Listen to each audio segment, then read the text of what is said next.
Long before the first spark of fire on Earth, billions of years before the first dinosaur left its footprint, the region of space you now call home was an immense, cold, and dark expanse.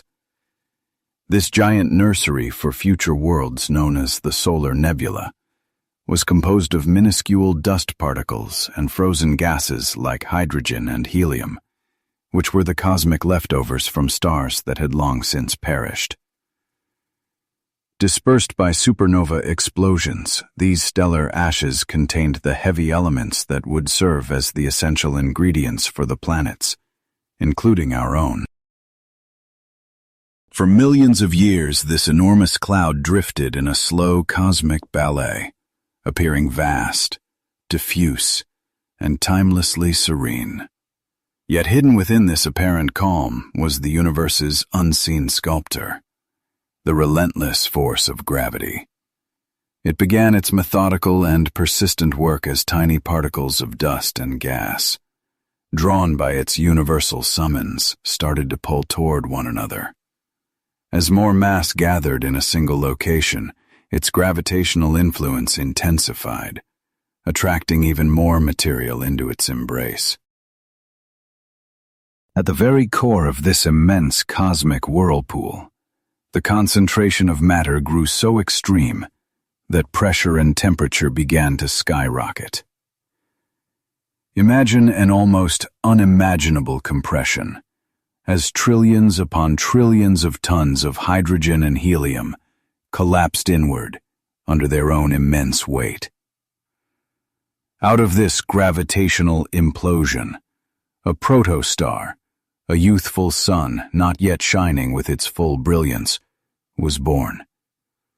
It remained shrouded in a thick cocoon of residual gas and dust, voraciously consuming the material that surrounded it. Around this nascent star, the remaining matter in the nebula didn't simply swirl at random. Influenced by centrifugal forces and the conservation of angular momentum, it flattened into a colossal, rotating structure.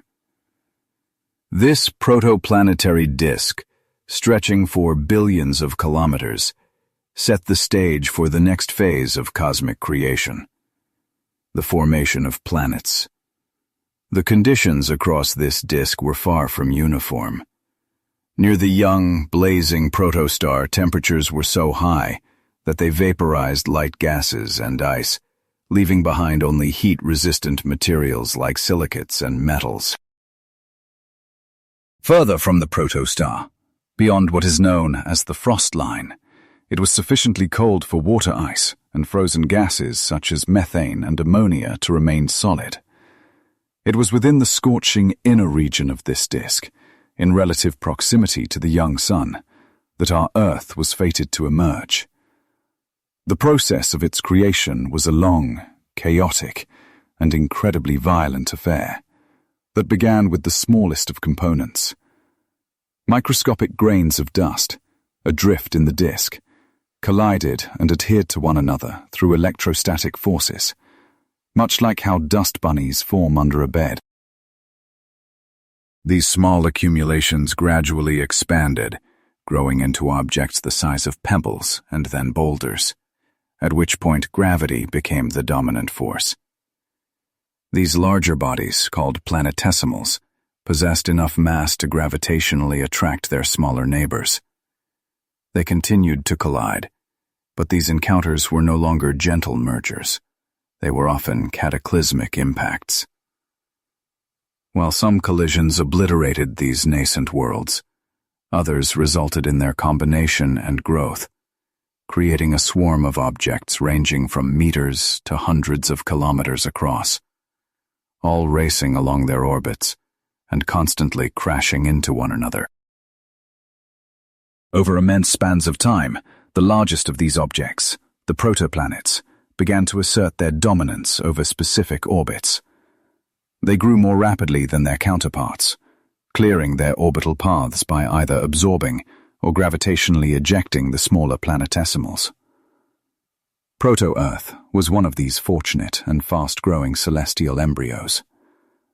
However, This early version of our world was not the blue marble you recognize today. It was a molten sphere of liquefied rock and metal, kept in this state by the tremendous heat generated from countless collisions and the decay of radioactive elements within its core. The surface of the young planet was a roiling ocean of magma, possibly veiled by a thin, transient atmosphere captured from the protoplanetary disk or released from the molten rock. This primordial atmosphere, if it existed, bore no resemblance to our current one, and was likely composed of hydrogen and helium. However, the young sun's intense activity, including its powerful stellar wind and radiation, probably stripped this light gaseous envelope away, leaving the young planet almost entirely exposed to the relentless cosmic bombardment. Simultaneously, a critical process was unfolding deep within this fiery globe, the differentiation of its interior. Under the pull of gravity, heavier elements like iron and nickel sank toward the planet's center, forming the dense metallic core. Meanwhile, lighter silicate materials rose toward the surface, creating the mantle and a primitive crust. This fundamental separation of materials is responsible for many of Earth's modern geological features, including the protective magnetic field that shields us from harmful cosmic radiation. Our world was thus forged in fire and chaos, a molten sphere assembled by gravity from the dust and debris of ancient stars. Yet, this violent birth was merely the opening scene in the long and dramatic story of its evolution.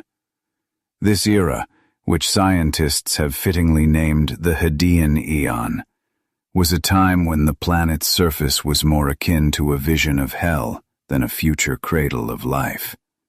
You would have seen a world where the sky, if it could be glimpsed through thick vapor, glowed not blue, but a fiery crimson and orange from the heat radiating from the Earth itself.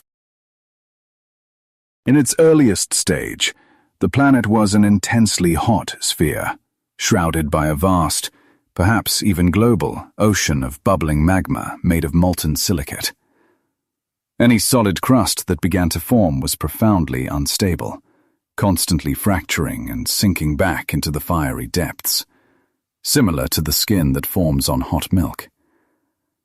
Its surface was scarred by innumerable volcanoes that spewed lava and vented gases from the planet's core into a primitive atmosphere, filling it with water vapor, carbon dioxide, sulfur compounds, and nitrogen.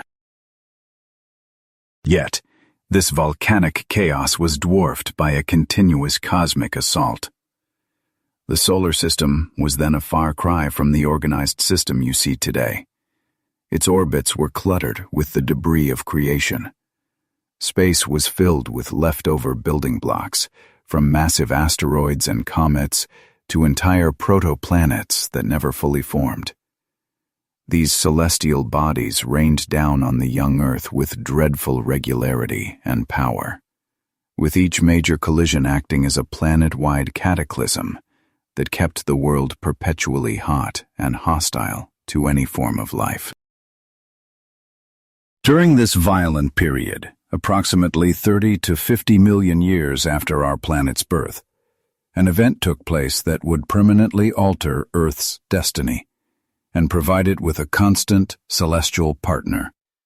The prevailing scientific explanation for this is known as the giant impact hypothesis. This theory proposes that the early proto-Earth was struck by another planetary body, one roughly the size of Mars, which scientists have named Theia, after the mythological Greek Titaness who was the mother of the moon goddess Selene. Theia is thought to have formed in a similar or adjacent orbit to Earth, and after millions of years of gravitational tug-of-war, their trajectories inevitably intersected. This was no mere impact. It was a cosmic catastrophe on a scale that is difficult to comprehend. Picture an object as large as Mars crashing into a semi-molten Earth at speeds of tens of thousands of kilometers per hour, hitting it at an oblique angle instead of a direct or grazing strike. The energy unleashed in that moment was staggering, enough to instantly turn immense quantities of rock from both planets into vapor. A shock wave tore through Earth's core, triggering a global melting and churning of its materials. A substantial fraction of Earth's mantle, along with most of Theia, was blasted into orbit as a superheated cloud of vapor and debris. This cloud coalesced into a dense, massive disk around the planet's equator. A truly apocalyptic vision of a glowing molten ring that would have dwarfed anything seen around Saturn today. This ring of debris, however, did not last long. Its particles quickly began to collide and coalesce, with larger chunks gravitationally attracting smaller ones.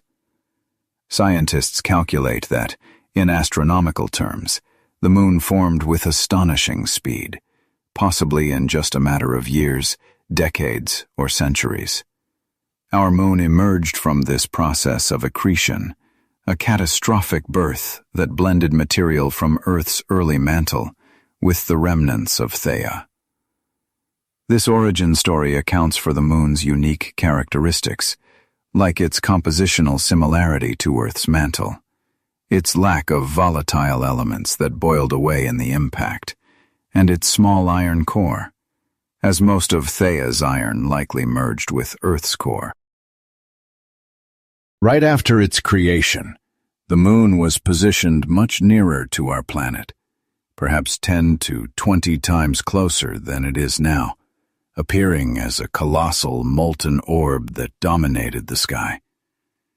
It is believed this very impact is what gave Earth its significant axial tilt of approximately 23.5 degrees, which is the reason you experience seasons.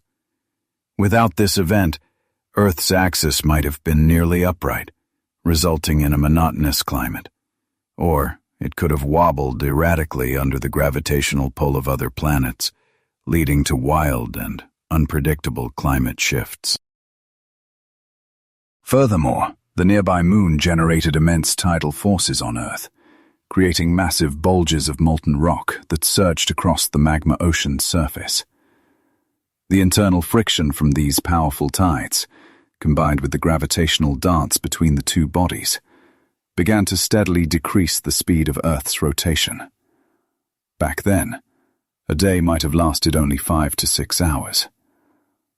As Earth slowed, the Moon spiraled outward into a more distant orbit, a process that is still ongoing, as it moves away from us by about 4 centimeters each year. The formation of the Moon was therefore far more than a simple consequence of Earth's chaotic beginnings. It was a defining moment that sculpted our world into the planet you recognize.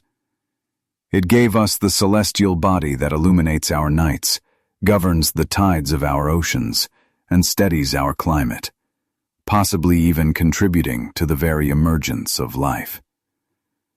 Earth endured its most profound cataclysm and came out transformed, accompanied by a new partner in the sky, prepared for the next chapter in its evolution. This Hadean inferno, defined by its magma oceans and the cataclysmic birth of the Moon, was not destined to last. The fundamental laws of physics dictated that the tremendous heat built up from the planet's formation and the great impact had to be released. And so, Earth commenced its slow process of cooling, gradually radiating its surplus energy out into the cold emptiness of space. The surface of the Earth, once a turbulent ocean of molten rock, steadily radiated its immense heat into space. Much like a film develops on cooling soup, the planet began to form its first solid shell. This primordial crust, however, bore no resemblance to the granite continents or robust basaltic seafloors you know today. It was probably a thin, fragile, and dark layer, composed mostly of solidified basaltic lava, and it was exceptionally unstable. Picture immense, nearly black plains of hardened rock, fractured by countless fissures from which steam would pour and molten magma would seep. This fledgling crust was mercilessly destroyed by relentless volcanic eruptions and the ongoing, though less frequent, impacts of asteroids and comets. These events constantly remelted the surface, dragging fragments back into the searing mantle, making it more like a temporary slag in a furnace than a permanent geological feature. Yet, the very existence of this crust was a turning point of monumental importance. Its formation signified that the planet's surface had finally cooled sufficiently for the most profound event to happen: the emergence of liquid water. This raises a crucial question. Where did all the water that would eventually create our world's vast oceans come from? The answer involves two major processes that occurred in parallel. First, there was a massive outgassing from the planet's interior. As Earth formed, vast quantities of volatile substances, including water trapped in hydrated minerals and ice, were incorporated deep within it. As the planet's core and mantle separated and volcanic fury raged above, these trapped materials were released. Volcanoes ejected not just lava but also staggering volumes of gas, with water vapor being a primary component, alongside carbon dioxide, nitrogen, and sulfur compounds, saturating the atmosphere with moisture from Earth's depths. Secondly, a significant amount of water was delivered from space. Although the era of most intense bombardment had passed, the solar system was still teeming with stray objects. Comets, which are essentially giant amalgamations of frozen gases, ice, and dust, as well as water-rich asteroids like carbonaceous chondrites, continued to collide with Earth. Each impact, particularly from a large comet, was like receiving a colossal delivery of water from the cosmos, as the ice instantly vaporized and joined the atmosphere. While scientists continue to debate the precise contribution from each source, the consensus is that both planetary outgassing and cosmic delivery were essential for water to appear on Earth. As the surface temperature dropped below the boiling point, which was actually higher than 100 degrees Celsius due to the much greater atmospheric pressure at the time, the accumulated water vapor began to condense. This marked the beginning of a geological-scale deluge, an era of unimaginable, planet-altering rainfall. Imagine the entire world shrouded in dense, heavy clouds that unleashed a relentless torrent from the sky, a downpour that may have lasted for millions of years. This hot rain fell upon the equally hot, dark, and fractured crust, cascading into depressions, filling enormous impact craters, and pooling in tectonic basins. It was in this way that the first oceans began to take shape. Though they were utterly alien compared to modern seas, often near boiling from the residual heat of the crust and constant underwater volcanic activity. These primordial oceans were not blue, but likely a murky green or brown from the massive quantity of minerals leached out of the fresh volcanic rock. They were also acidic, as the atmosphere was saturated with carbon dioxide and sulfur compounds from volcanoes.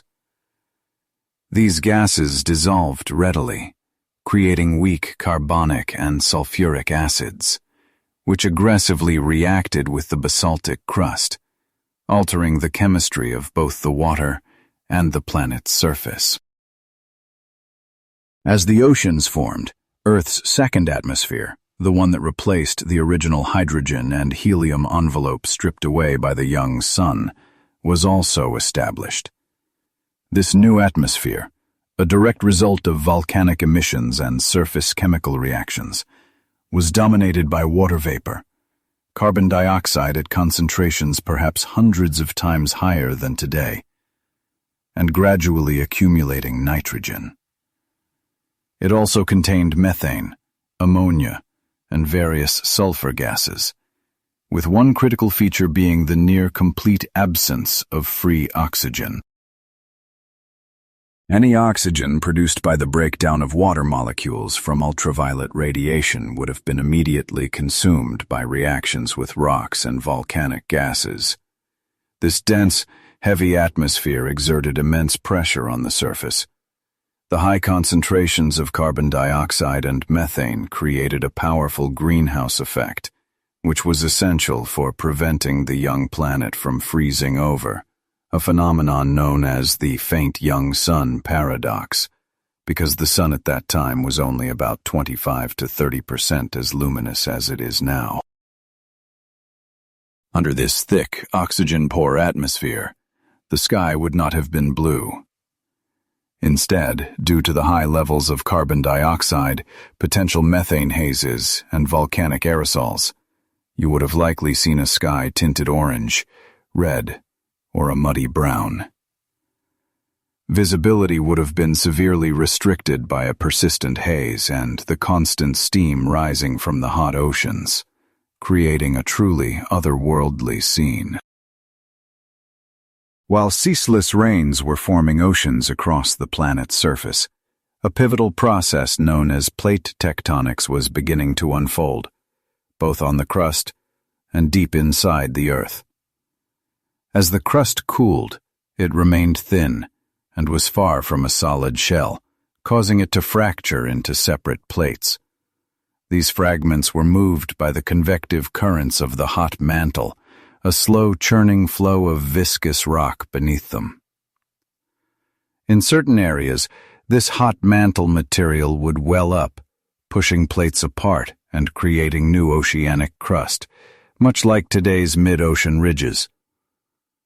In other locations, cooler, denser sections of the crust would sink back into the mantle, forming what we call subduction zones. This early tectonic activity was the dawn of a continuous dance of lithospheric plates that persists to this day, a process responsible for shaping mountains, triggering earthquakes, and defining the very look of our continents and oceans. It was during this era that the first small sections of thicker crust, likely with a different chemical makeup, began to rise above the global ocean. These were the embryos of future continents, tiny volcanic islands and plateaus standing alone in a seemingly endless world of water.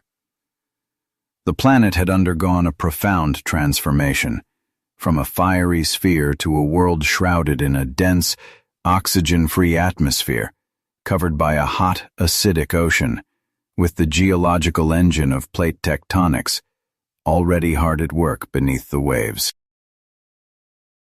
Our world had become a water planet, but it would only take a short while, on a cosmic timescale, for life to appear in these turbulent seas. The vast, murky oceans of the young Earth were slightly acidic, and enveloped by a thick atmosphere of carbon dioxide, nitrogen, and water vapor, completely lacking in oxygen. Beneath these waters, the first tectonic plates were in motion, and volcanoes continuously released gases and lava.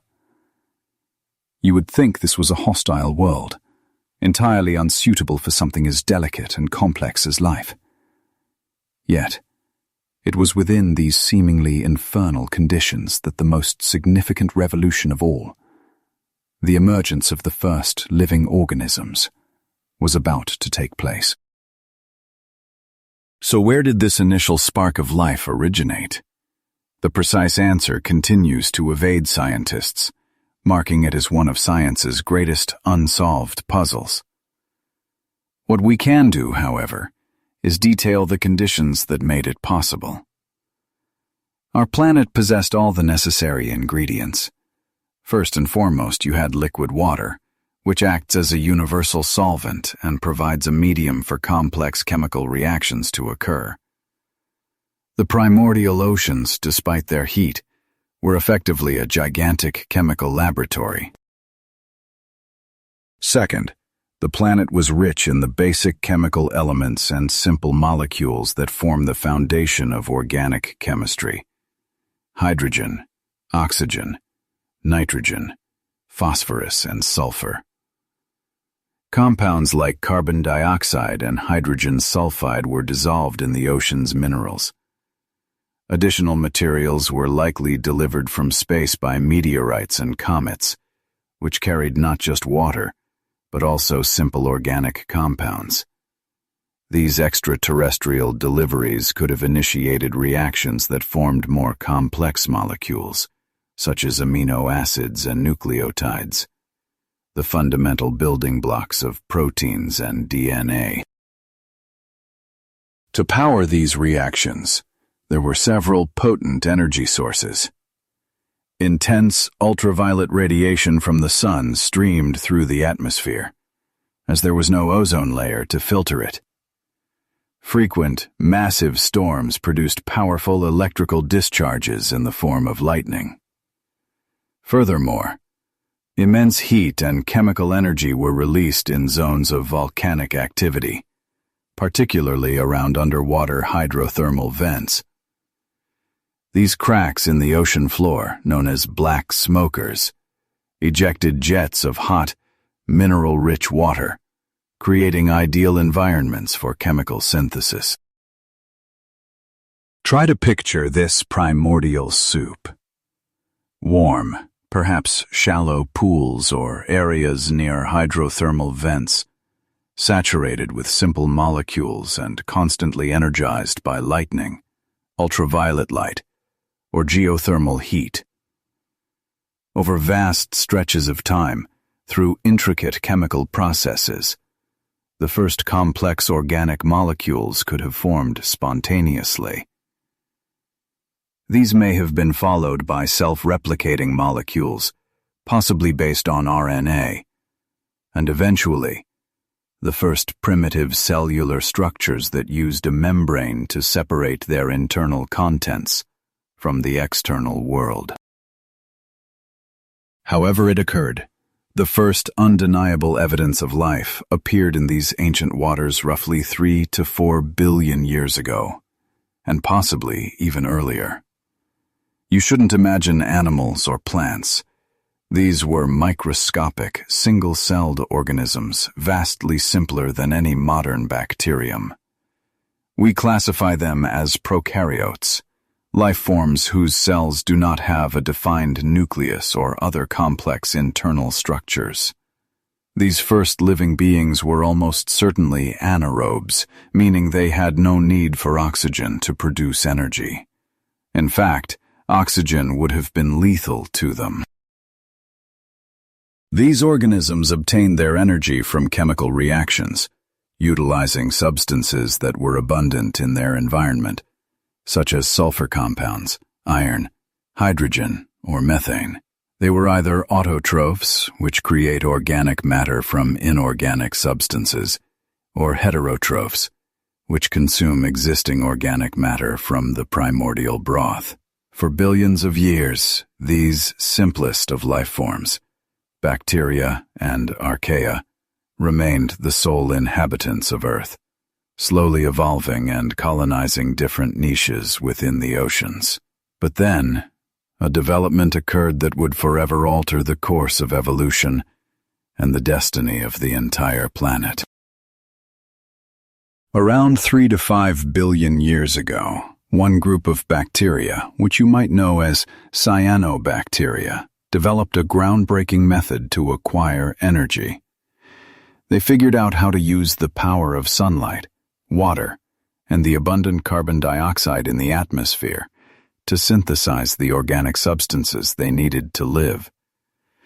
We call this revolutionary process photosynthesis.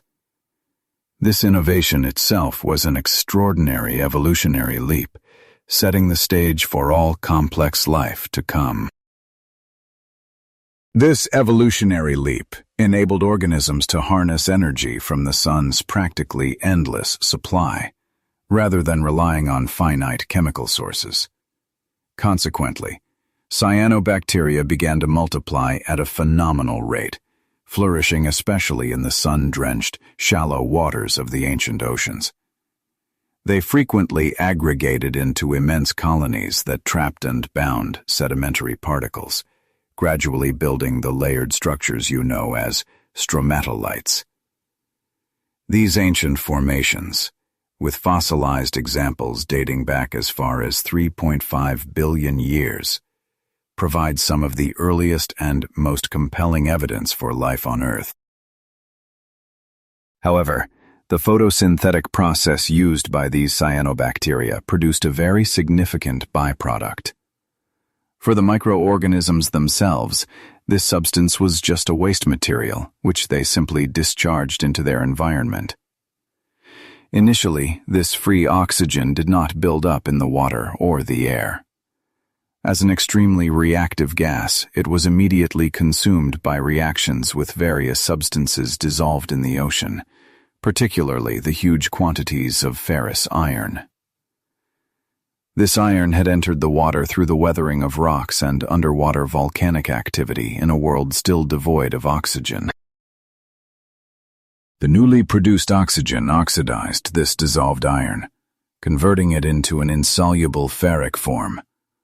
This material then precipitated out of the water, settling on the ocean floor as iron oxides and hydroxides, which is essentially rust. In this way, the oxygen generated by cyanobacteria was instantly locked away by iron and other reducing agents like sulfur, effectively removing it from the water column and depositing it on the seabed. This very process gave rise to the vast deposits of unique rocks we call banded iron formations.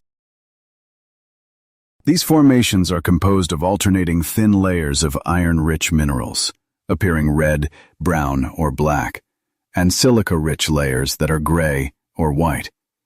You can think of these rocks as silent records of the long era when Earth's oceans literally rusted under the influence of the first photosynthetic oxygen.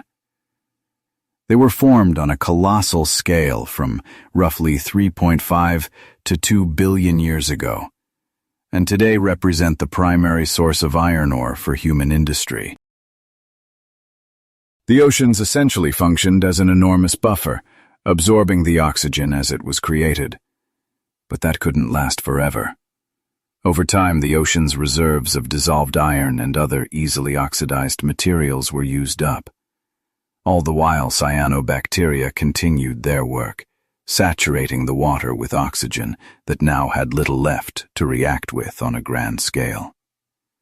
Eventually, the oceans became so full of oxygen that the gas began to escape into the atmosphere in substantial quantities. This momentous shift, which took place around 2.3 billion years ago, is known as the Great Oxygenation Event, or GOE. It is also sometimes called the oxygen catastrophe, and that term is not used lightly. For the vast majority of life at the time, which consisted of anaerobic organisms, free oxygen was a deadly poison. It destroyed their cellular structures and completely disrupted their metabolism, leading to the first global mass extinction in our planet's history, one triggered by life itself. An incredible number of anaerobic species were wiped off the face of the Earth. The only survivors were those that found refuge in oxygen-free pockets, such as in deep water or buried in bottom sediments. A few others managed to evolve protective mechanisms against the toxic gas, and some even learned to harness it for respiration. This new process, aerobic respiration, offered a massive evolutionary advantage over the old anaerobic methods. The accumulation of oxygen in the atmosphere led to other profound consequences. Oxygen reacted with methane, which up until that point had been a major greenhouse gas, converting it into carbon dioxide and water, This reaction resulted in a sharp decrease in the greenhouse effect. Since the sun was fainter back then than it is today, this event may have triggered a period of extreme global cooling, known as the Hadean glaciation, possibly turning Earth into a snowball covered in ice from pole to equator. In addition, the presence of free oxygen in the upper atmosphere, energized by the sun's ultraviolet radiation, led to the formation of the ozone layer. This new layer began to absorb most of the harsh ultraviolet rays that had previously reached the planet's surface unimpeded. The creation of this ozone shield was a critical prerequisite for the future evolution of life and its eventual expansion onto land. The quiet work of microscopic cyanobacteria thus resulted in one of the most radical transformations our planet has ever experienced. These tiny organisms not only flooded the atmosphere with oxygen, causing a mass extinction and altering the global climate, but they also cleared the path for new, more complex life forms to emerge. These new species could use oxygen for respiration and thrive in a profoundly changed world, one where the biosphere now actively interacted with the atmosphere, oceans, and lithosphere to shape the planet you see today. The Great Oxygenation Event and the ensuing dramatic climate shifts didn't stop evolution. They sent it down an entirely new path. The planet then entered the next exceptionally long chapter in its story, the Proterozoic Eon. This period spanned almost 2 billion years, from 2.5 billion to 541 million years ago. It was a time when geological processes that had started earlier came into full swing, and life made another significant leap, preparing the ground for the incredible diversity of plants and animals that exist today.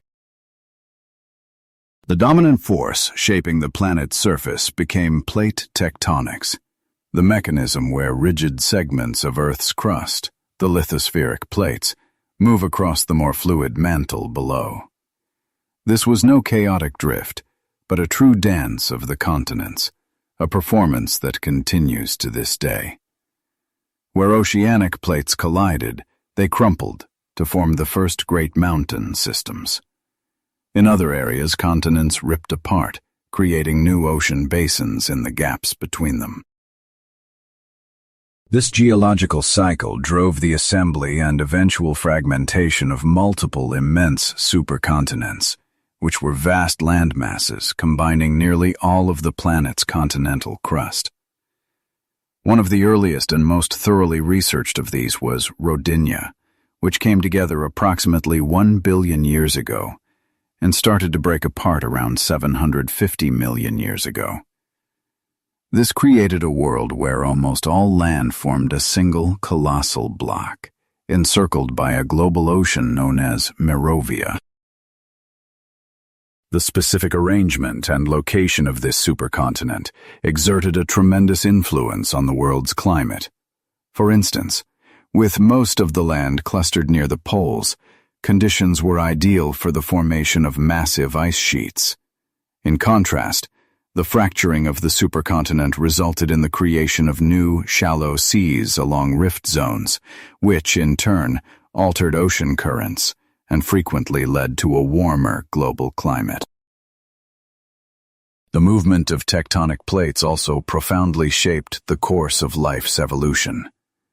When a supercontinent formed, it merged formerly separate ecosystems, leading to heightened competition and potentially causing the extinction of certain species.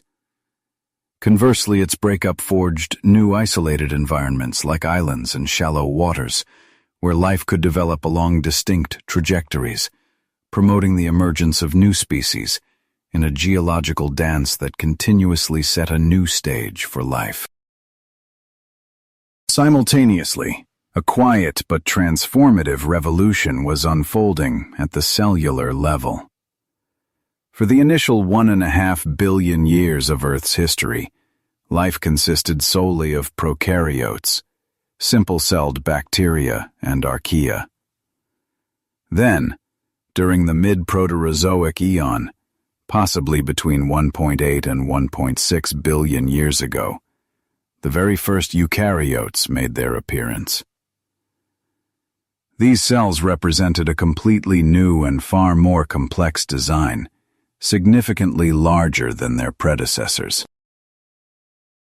The defining characteristic of these new cells was the nucleus, a membrane-enclosed compartment designed to safeguard the genetic material, DNA, which simply drifts within the cytoplasm of prokaryotes. Eukaryotic cells also featured other specialized internal structures known as organelles. Among the most vital of these were the mitochondria, which functioned as cellular power plants, efficiently using oxygen to convert organic matter into energy. In some lineages, such as the ancestors of plants and algae, chloroplasts later evolved, organelles that could perform photosynthesis, much like cyanobacteria, but housed within a sophisticated eukaryotic cell.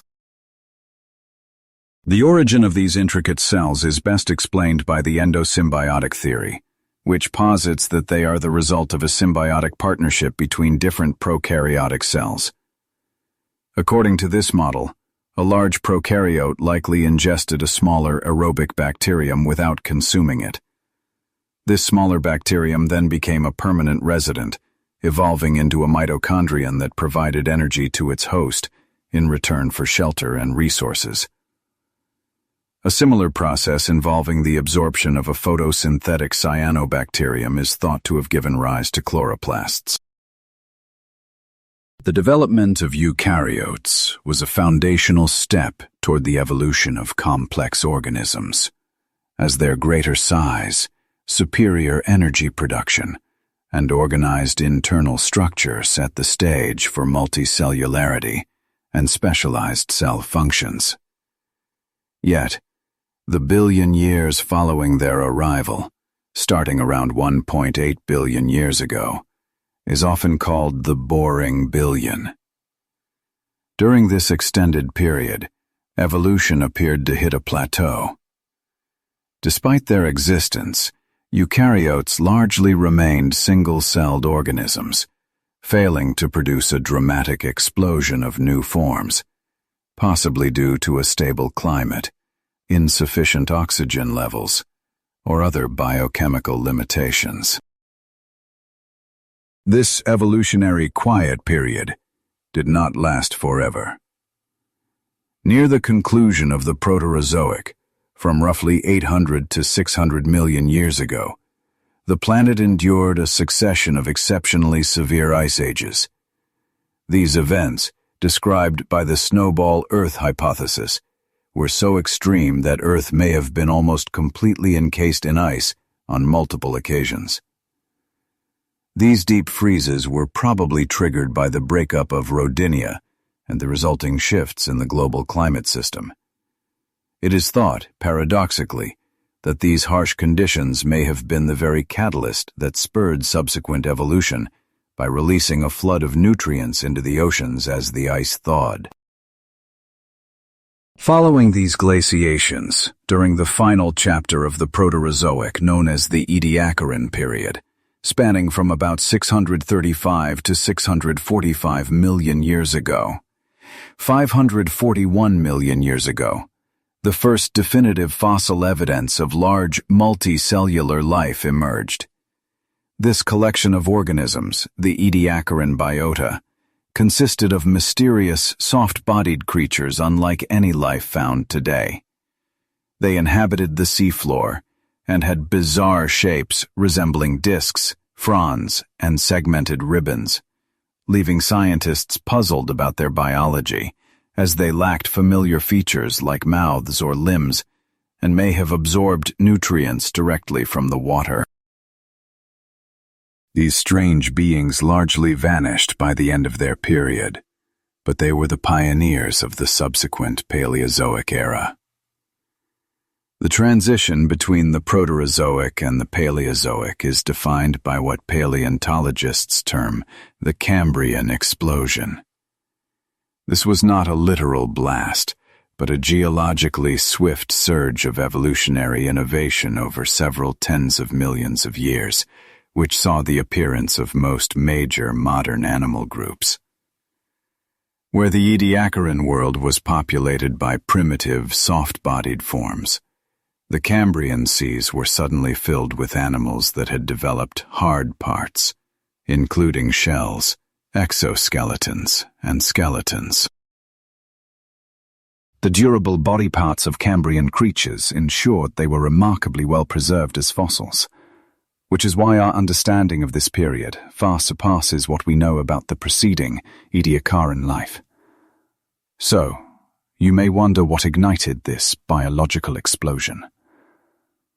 The consensus points to a convergence of several factors, including a significant rise in atmospheric and oceanic oxygen, which finally reached levels capable of sustaining the high-energy metabolism of large, mobile animals. The emergence of the first predators likely set off an evolutionary arms race. As a result, you see prey developing protective armor and other defensive strategies, while predators countered by evolving jaws, claws, and more sophisticated vision. At the same time, the development of complex genetic toolkits like the Hox genes that govern body layouts provided the biological foundation for widespread experimentation with new and diverse physical forms. The seas of the Cambrian period were teeming with creatures that you would find both astonishing and, in some cases, truly bizarre. Among them were the trilobites, a type of arthropod that resembled a large armored pillbug, which left behind an extensive fossil record. The era's apex predators were the anomalocarids, which could grow up to 1 meter long and featured a circular mouth lined with teeth and 2 formidable grasping limbs. Other strange inhabitants included Opabinia, which sported 5 eyes on stalks and a long, flexible proboscis tipped with a claw, and Hallucigenia, a creature whose appearance was as strange as its name suggests, a worm-like animal walking on slender legs and covered in spines and tentacles. It was also in these waters that the very first chordates, our own remote ancestors, made their debut, though they looked more like small jawless fish than anything you might recognize today. Remarkably, nearly every fundamental animal body plan that exists now first appeared during this period. The underwater world, for the first time, became truly vibrant and diverse. In stark contrast, the land remained a desolate and almost entirely lifeless expanse of exposed rock, sand, and clay. Evolution, however, was far from finished, and its next monumental achievement would be the conquest of this empty terrain. The pioneers of this new frontier were plants, most likely originating from green algae that inhabited tidal zones or the fringes of freshwater bodies. Their transition to land presented immense difficulties you have to consider. How to prevent drying out from the sun and wind, how to draw water and nutrients from the soil, how to defy gravity without the buoyancy of water, and how to reproduce in an arid setting. The earliest terrestrial plants, which probably emerged during the Ordovician or Silurian period, around 470 to 430 million years ago, likely resembled modern mosses. These small, low-growing organisms were restricted to damp environments, but they gradually evolved critical adaptations.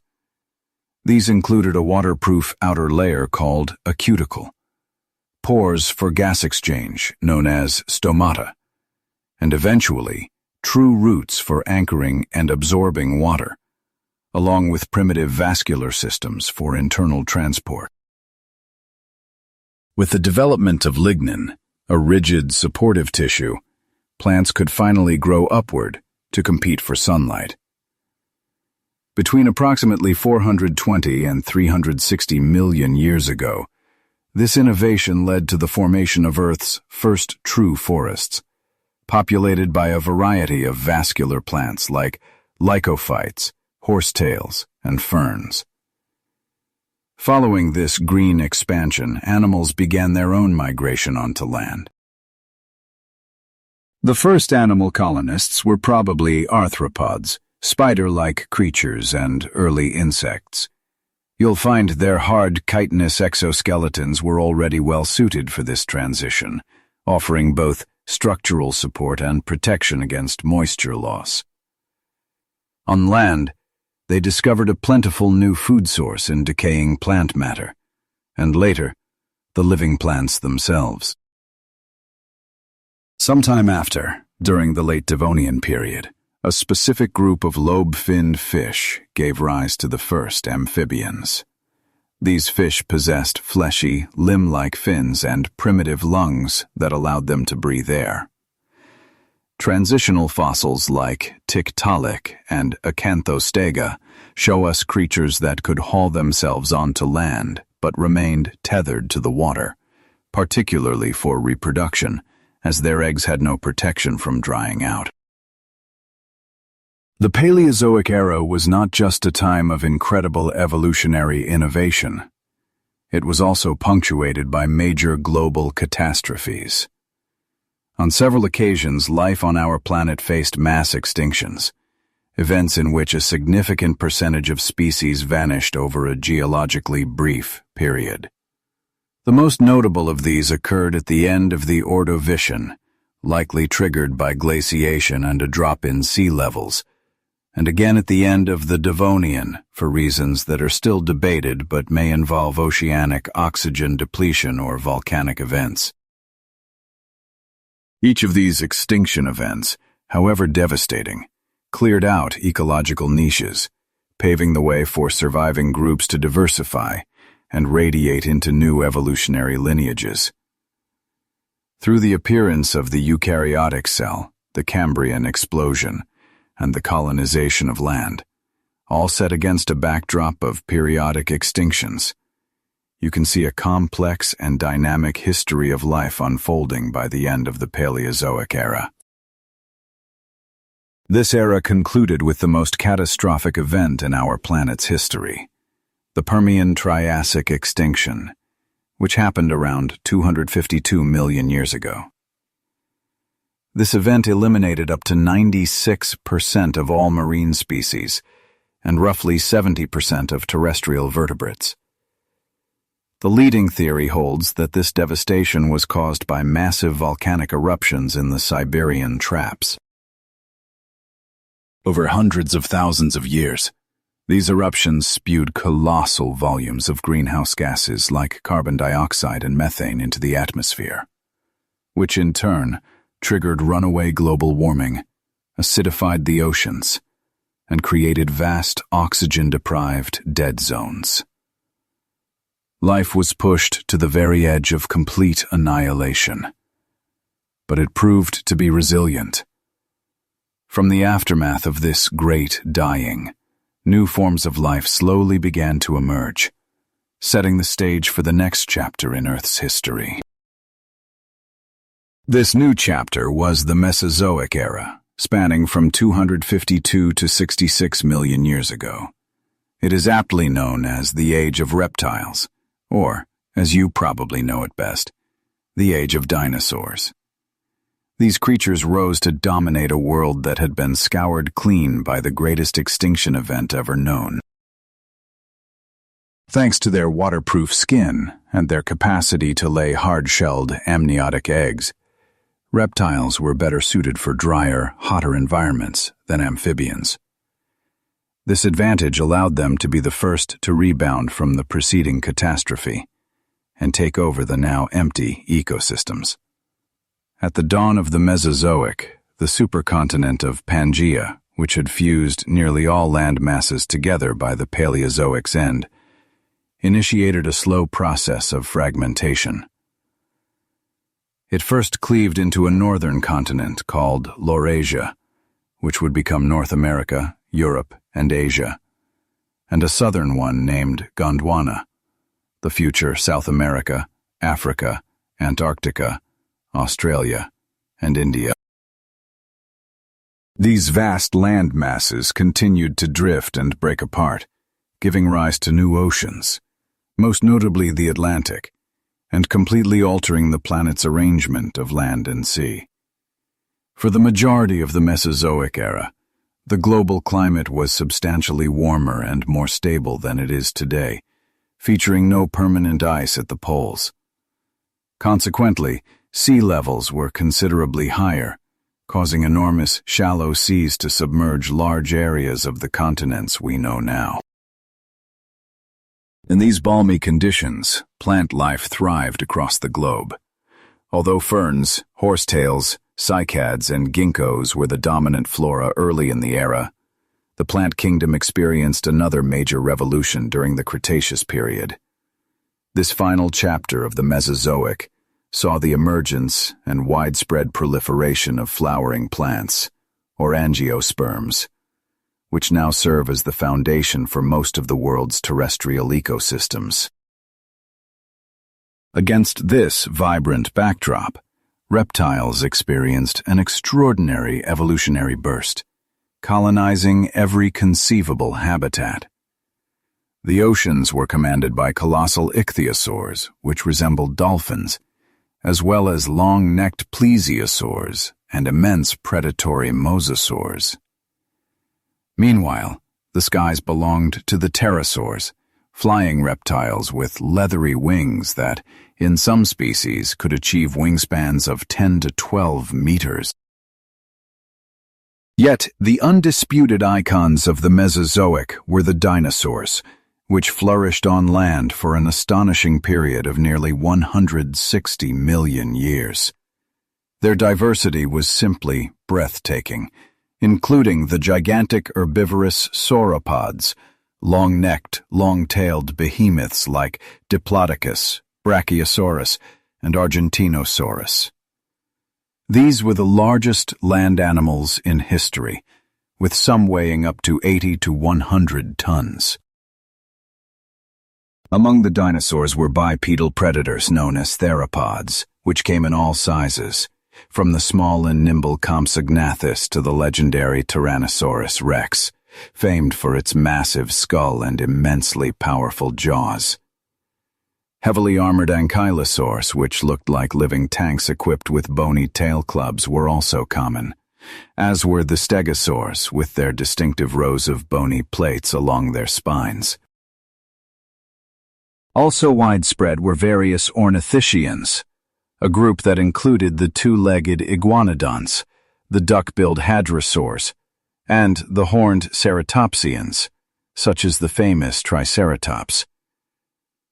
This was truly a world inhabited by giants, a time when reptiles reached the absolute zenith of their evolutionary success. Appearing around the same time as the first dinosaurs in the Triassic period, mammals remained small and largely unnoticed for a vast stretch of time, typically resembling shrews or mice. However, they possessed critical advanced features. They were warm-blooded, able to regulate their own body temperature, had fur for insulation, and had more developed senses of hearing and smell. Most importantly, they had a more sophisticated brain and nourished their young with milk, which greatly improved offspring survival. In a world ruled by dinosaurs, however, mammals were forced to lead a secretive existence, occupying niches that the giant reptiles could not access. Their moment had not yet arrived. The reign of the dinosaurs felt as though it would last forever, but 66 million years ago, another worldwide cataclysm brought the Mesozoic era to a dramatic close. This event was triggered by the impact of a massive asteroid or comet, estimated to be about 10 kilometers in diameter, which struck the Earth in the vicinity of today's Yucatan Peninsula in Mexico. The collision formed the Chicxulub crater, approximately 180 kilometers across, and set off a devastating chain reaction of events. The immediate blast obliterated all life for hundreds of kilometers in every direction, while colossal tsunamis ravaged coastlines across the planet. A tremendous volume of dust, soot from global wildfires ignited by falling superheated debris, and sulfur was hurled into the atmosphere. This dense cloud shrouded the planet for months or perhaps even years, effectively blocking out sunlight and plunging the world into an impact winter, a period of severe global cooling caused by the absence of solar radiation. With sunlight unable to reach the surface, photosynthesis nearly stopped entirely, triggering the collapse of plant life and, consequently, the disintegration of food chains on both land and in the oceans.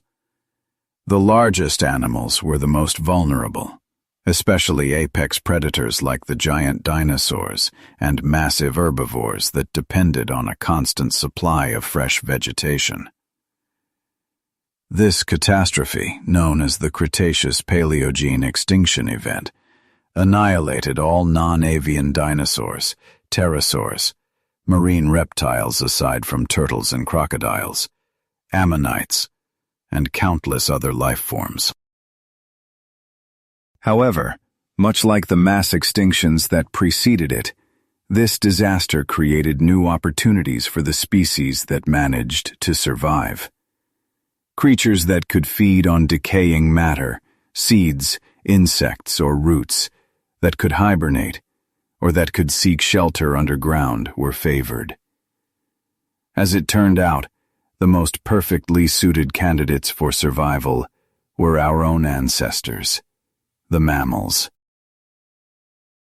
With the dinosaurs completely gone, mammals were suddenly presented with a vast landscape of evolutionary possibilities. This marked the beginning of the Cenozoic era, 66 million years ago, our own era, often called the Age of Mammals. Mammals began to diversify at an incredible rate, increasing in size and filling all the ecological roles once dominated by the dinosaurs. The ancestors of modern elephants, rhinoceroses, horses, whales, and various carnivores like cats, dogs, and bears all appeared during this time, creating an immense diversity of mammalian life. Within this incredible explosion of diversity, the order of primates, the group to which we belong, holds a particularly special significance. The earliest primates, which appeared in the late Mesozoic or early Cenozoic, were small, tree-dwelling creatures that resembled modern lemurs. Throughout their evolution, they developed critical adaptations such as binocular vision for judging distances, grasping limbs with opposable thumbs for climbing and manipulating objects, and comparatively large brains. Finally, sometime between 25 and 5 million years ago, the lineage of the great apes branched off from the main primate evolutionary tree. A pivotal moment in our history occurred when a lineage of great apes started to walk upright, a change that initiated the shift to a two-legged existence. This evolutionary adaptation liberated their forelimbs, allowing for the transport of items, the creation of tools, and a range of other complex tasks. What ensued was the prolonged and intricate journey of anthropogenesis, the evolutionary path leading to modern humans. The first to appear were the Australopithecines, who were later succeeded by the earliest representatives of our own genus, Homo. This new genus included species like Homo habilis, or handyman, who pioneered the creation of primitive stone implements, and Homo erectus, the upright man, who achieved mastery over fire. It was Homo erectus who first ventured out of Africa, establishing populations across Eurasia. Throughout this period, brain size continued to increase. Tools grew in sophistication. Social bonds became more complex. and the initial sparks of language likely began to form. Then, somewhere between 300,000 and 200,000 years ago, our own species, Homo sapiens, the wise human, made its debut in Africa. Endowed with advanced intelligence, intricate language, the ability for abstract thought, and the capacity to pass down knowledge through culture, Homo sapiens began a gradual expansion across the globe. In this process, you saw other human species, such as the Neanderthals and Denisovans, either displaced or absorbed into our lineage. A new chapter for humanity began with the development of agriculture approximately 12,000 years ago, giving rise to civilization. In what amounts to a blink of an eye in geological terms, humankind has exerted a tremendous influence on the planet. We've now initiated the Anthropocene, an era defined by human activity as the primary geological force, which is fundamentally altering the climate, reshaping landscapes, and transforming the biosphere. Our activities include clearing vast forests, contaminating the oceans and atmosphere, and precipitating the sixth great mass extinction of species.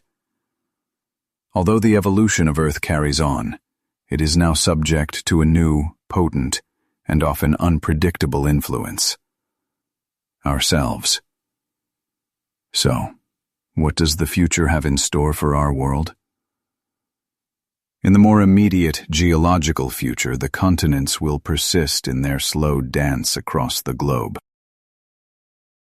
The Atlantic Ocean is set to widen, while the Pacific will contract, and the collision of Africa with Europe will forge new mountain ranges. The global climate will continue to shift, driven by both natural cycles and our own impact. Life, in turn, will carry on evolving, either adapting to these new circumstances or facing extinction.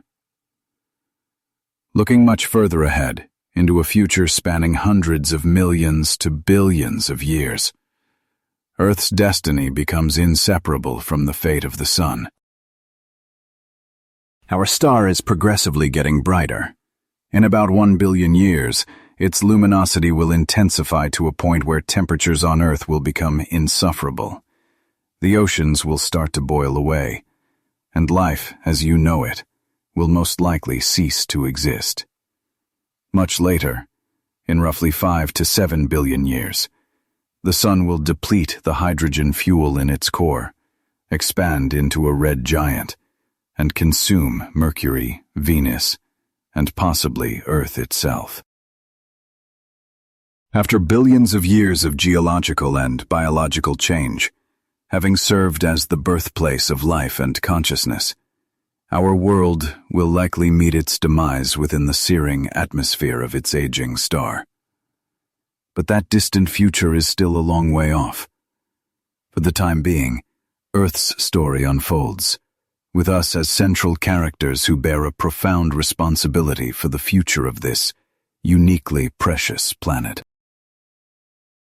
Environments like these suggest that rogue planets, worlds that roam through space untethered to any star, could function as isolated havens for life, even within the immense dark voids of interstellar space.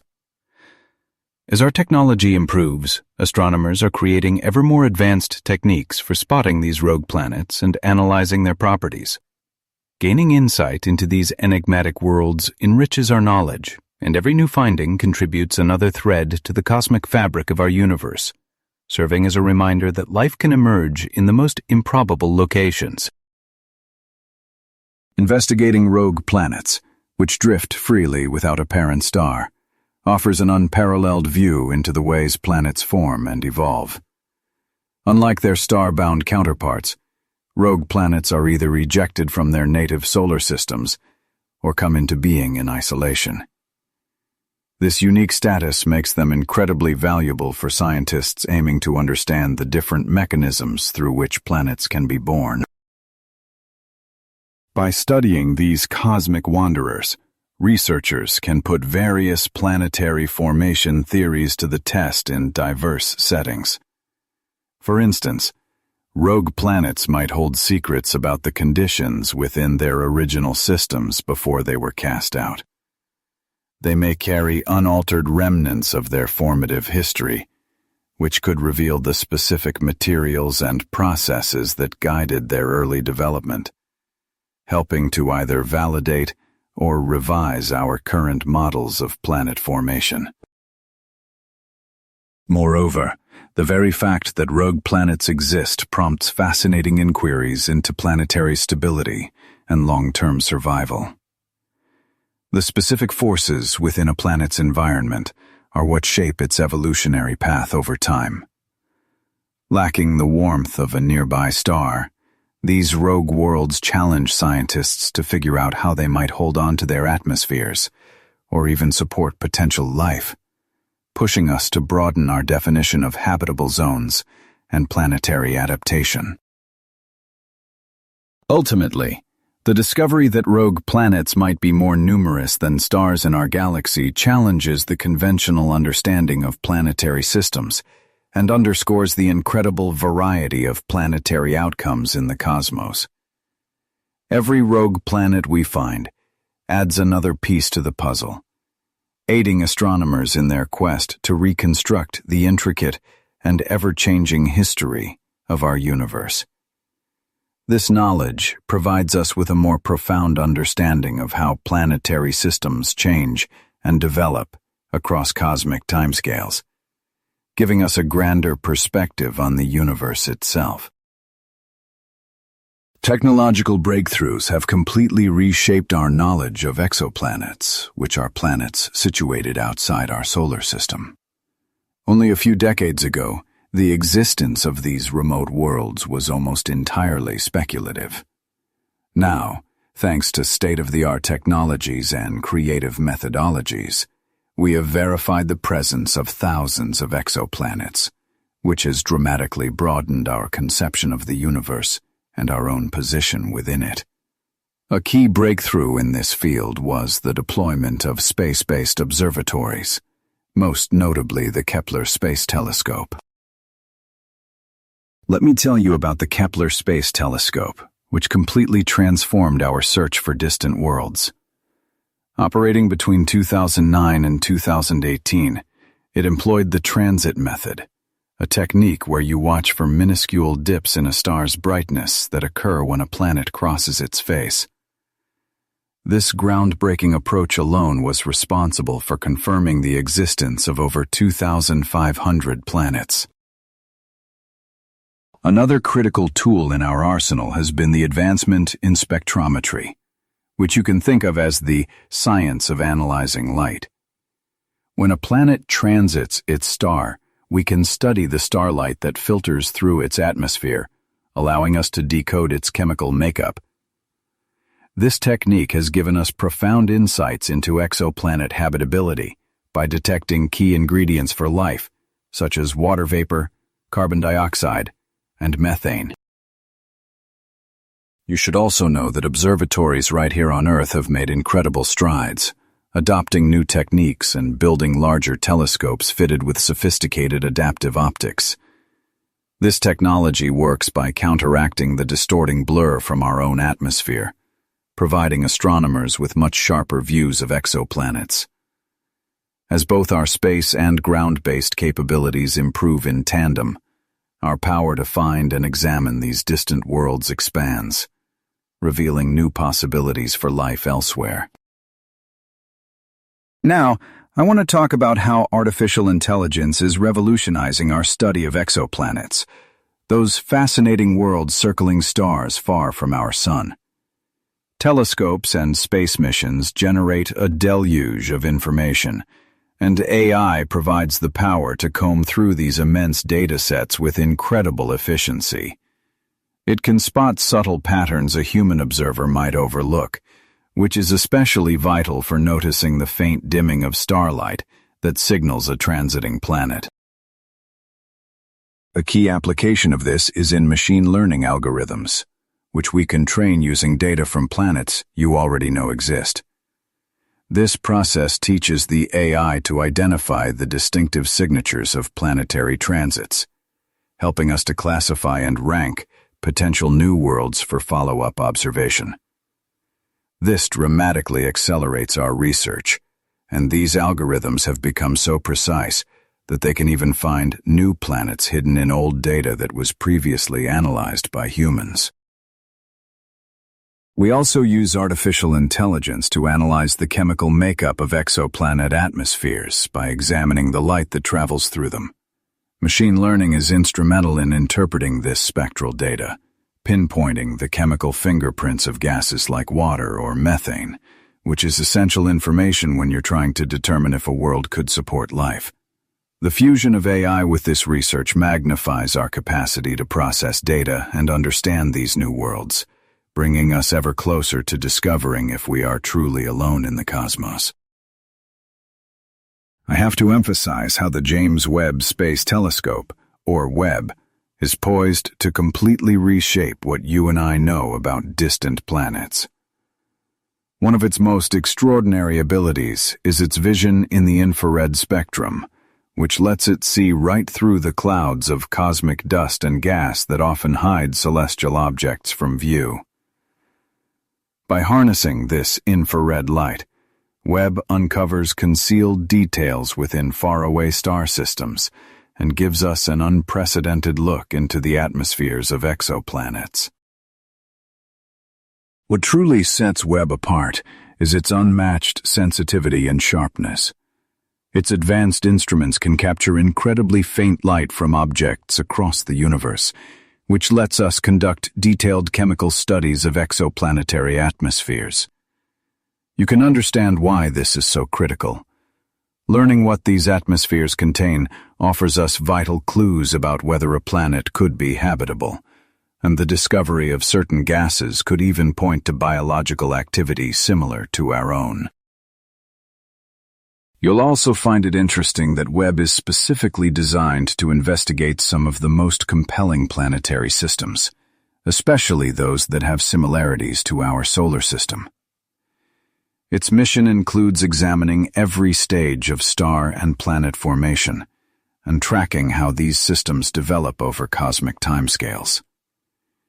Every piece of data Webb gathers helps us improve our theories on planetary evolution, thereby expanding your and my understanding of the universe. The discovery of exoplanets has profoundly altered how you and I see our place in the cosmos. Only a few decades ago, we believed our solar system might be a solitary exception, but now we know of thousands of planets around other stars. This knowledge has broadened our perspective, revealing a universe filled with planetary systems that could potentially host life. With the catalog of confirmed exoplanets now exceeding 5,000, our worldview has been transformed by their sheer number and incredible variety, from scorching worlds close to their suns to frozen planets in deep space, each one inspiring us to look deeper into the cosmos. You'll find that a great number of these distant exoplanets are situated within their star's habitable zone, an area where the right conditions could allow for liquid water, the most critical component for life as we understand it. These findings lead me to believe that the fundamental ingredients for life might be far more common than you'd think, sparking real optimism that we could one day discover life beyond Earth. Furthermore, the very characteristics of these worlds compel you to question our own definition of a habitable environment. Some of these planets have atmospheres entirely different from our own, featuring clouds of vapor and gases that might sustain completely alien ecosystems. The sheer variety of conditions we're observing across these exoplanets demands that you reconsider what life could look like and where it might flourish, opening up the incredible possibility that life exists in forms we can't even currently imagine. Ultimately, I believe this quest for exoplanets has reawakened a deep sense of awe about our cosmic neighborhood. You're no longer just a resident of an isolated planet in a vast, sterile expanse. Instead, you are part of a vibrant cosmos, potentially teeming with neighbors whose unique stories and possibilities are just waiting to be discovered. This powerful realization instills both humility and hope as you reflect on our own existence and what lies ahead in space exploration.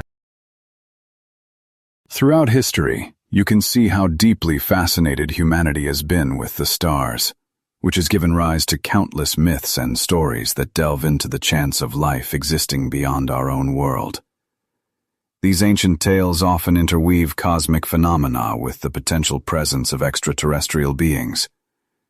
For instance, if you look back to ancient Mesopotamia, the Sumerians held a belief in a pantheon of deities who came down from the heavens. The Anunnaki, as they were called, were believed to have arrived from the stars to guide humanity and share profound knowledge. I find this narrative fascinating because it not only shows an early link between the divine and the cosmos, but also establishes a foundation for ideas that mirror the modern search for extraterrestrial life, casting the concept of celestial visitors in a sacred light. If you turn to the Americas, many indigenous cultures offer their own unique interpretations of the stars and their possible inhabitants. The Hopi people, for example, tell stories of spiritual beings known as Kachinas, who are said to reside among the stars and deliver life to Earth. Their legends often underscore themes of balance and harmony, implying that life throughout the universe is deeply interconnected with our own planet, fostering a reverent perspective toward the cosmos. As our technology has progressed and space exploration has become a reality, you've seen these age-old myths transform into urgent scientific questions about extraterrestrial life. The modern fascination with UFOs and systematic efforts to find intelligent civilizations, such as listening for signals from distant worlds, are really just echoes of those ancient stories. But now, they are pursued with scientific rigor. Today, you and I are continuing the search for answers that our ancestors could only dream of. The discovery of exoplanets, which are planets that orbit stars outside of our solar system, has truly mesmerized scientists and the public. I see how these discoveries ignite your curiosity about potential life beyond Earth and force us all to rethink our comprehension of the universe. With the development of new technologies like powerful space telescopes, researchers are constantly revealing new worlds and expanding our catalog of cosmic bodies. As your fascination with exoplanets intensifies, so does the backing for astronomical research, with governments and private entities acknowledging the immense scientific and humanistic value of these findings. This widespread enthusiasm often translates into greater funding for space missions, which in turn improves our capacity to explore the cosmos. The discovery of exoplanets also acts as a powerful catalyst for broader public discussions about science and technology. You've surely noticed how documentaries and articles share incredible stories about distant worlds, creating a shared sense of wonder. Major events, like finding water on an exoplanet or identifying potential biosignatures, create a significant public buzz that fuels educational programs. I believe this cultural shift ensures more people like you become personally invested in the future of astronomical research. As public interest grows, you can observe a rising trend of collaboration between government space agencies and commercial companies, alongside a greater willingness to fund innovative projects that promise revolutionary discoveries. The more we learn about these distant planets, the more you understand about the universe, and in turn, our own world, which creates a perpetual cycle of curiosity, investment, and discovery. As we venture deeper into space, You should know that several upcoming missions and technologies are set to dramatically enhance our knowledge of exoplanets. Among the most significant is the James Webb Space Telescope, which was launched in December of 2021. This incredible instrument gives astronomers the ability to study exoplanet atmospheres by analyzing the light that filters through them, allowing them to detect molecules like water vapor and carbon dioxide. Looking beyond the Webb telescope, you can anticipate the European Space Agency's Ariel space mission, scheduled for launch in 2029. Ariel's primary objective will be to survey a vast and diverse sample of over 1,000 known exoplanets, focusing on their chemical makeup and atmospheric conditions. This mission will provide you with unprecedented insights into how these faraway worlds form and evolve over time. This immense body of data could uncover key patterns, helping you understand the sheer variety of planetary systems and the specific circumstances under which life might arise. At the same time, ground-based observatories are also making great strides. For example, the extremely large telescope, now under construction in the Chilean Andes, will be equipped with a 39-meter mirror. This incredible instrument will dramatically improve our capacity to directly photograph exoplanets and scrutinize their atmospheres. And when paired with technologies like adaptive optics, it promises to reveal planetary details once considered unattainable. Alongside these major missions, a multitude of smaller projects and groundbreaking technologies are also coming to the forefront. The application of artificial intelligence to sift through huge volumes of exoplanet data is transforming the discipline. AI can recognize subtle patterns and signals within these complex datasets, which makes the task of identifying promising candidates for more detailed investigation much more efficient. Through these developments, the study of exoplanets is charting new territory, deepening our knowledge of the cosmos, and perhaps revealing more about our own place within it. Astronomers are continuously refining their techniques to better detect small, Earth-sized exoplanets. A principal technique is the transit method, where scientists watch for periodic dimming in a star's light, an event caused by a planet crossing in front of it. To make this method even more effective, researchers are utilizing more powerful space telescopes that can bypass the interference of Earth's atmosphere and capture much weaker signals from faraway stars. These advanced tools are crucial in our relentless quest for worlds similar to our own. Another major advance in the hunt for Earth-like worlds involves sophisticated imaging technologies.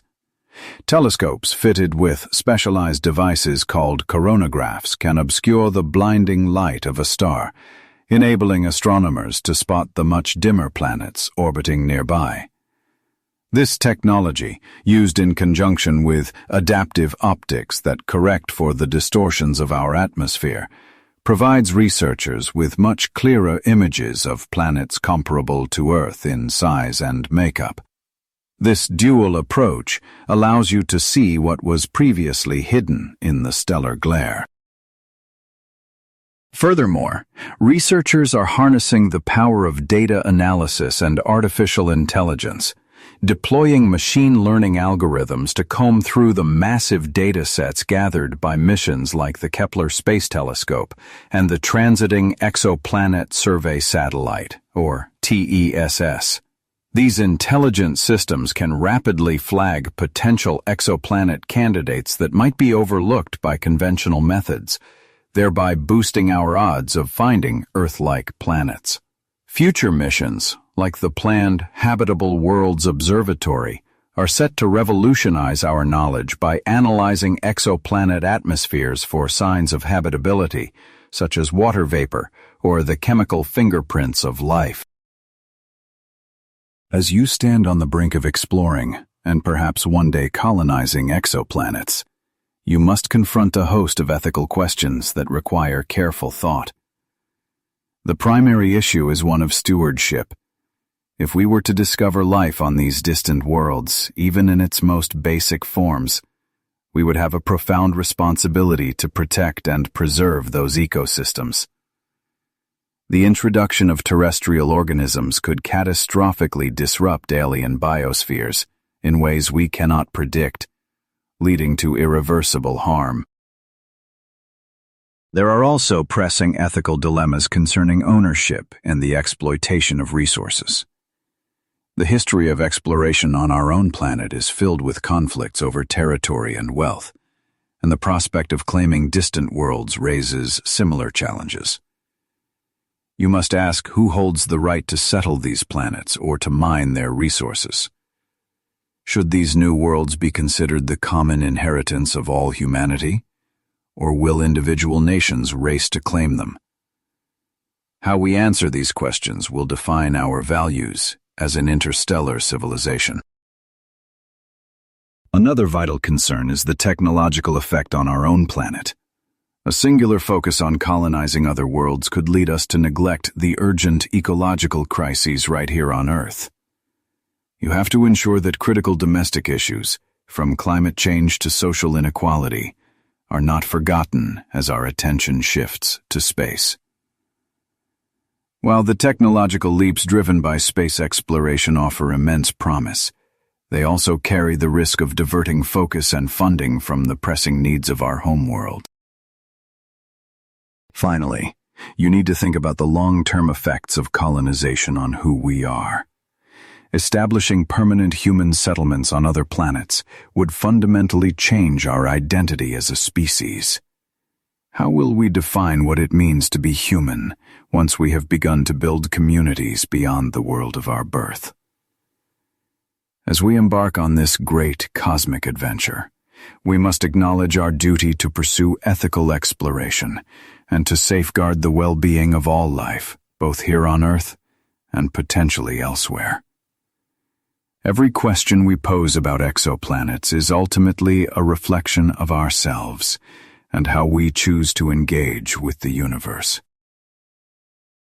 Exoplanets, which are planets that orbit stars outside of our solar system, are fundamentally altering our perspective on the origins of life and the biological processes that support it. With thousands of these remote worlds now discovered, astronomers are starting to identify the specific planetary conditions that could either foster or prevent the emergence of life.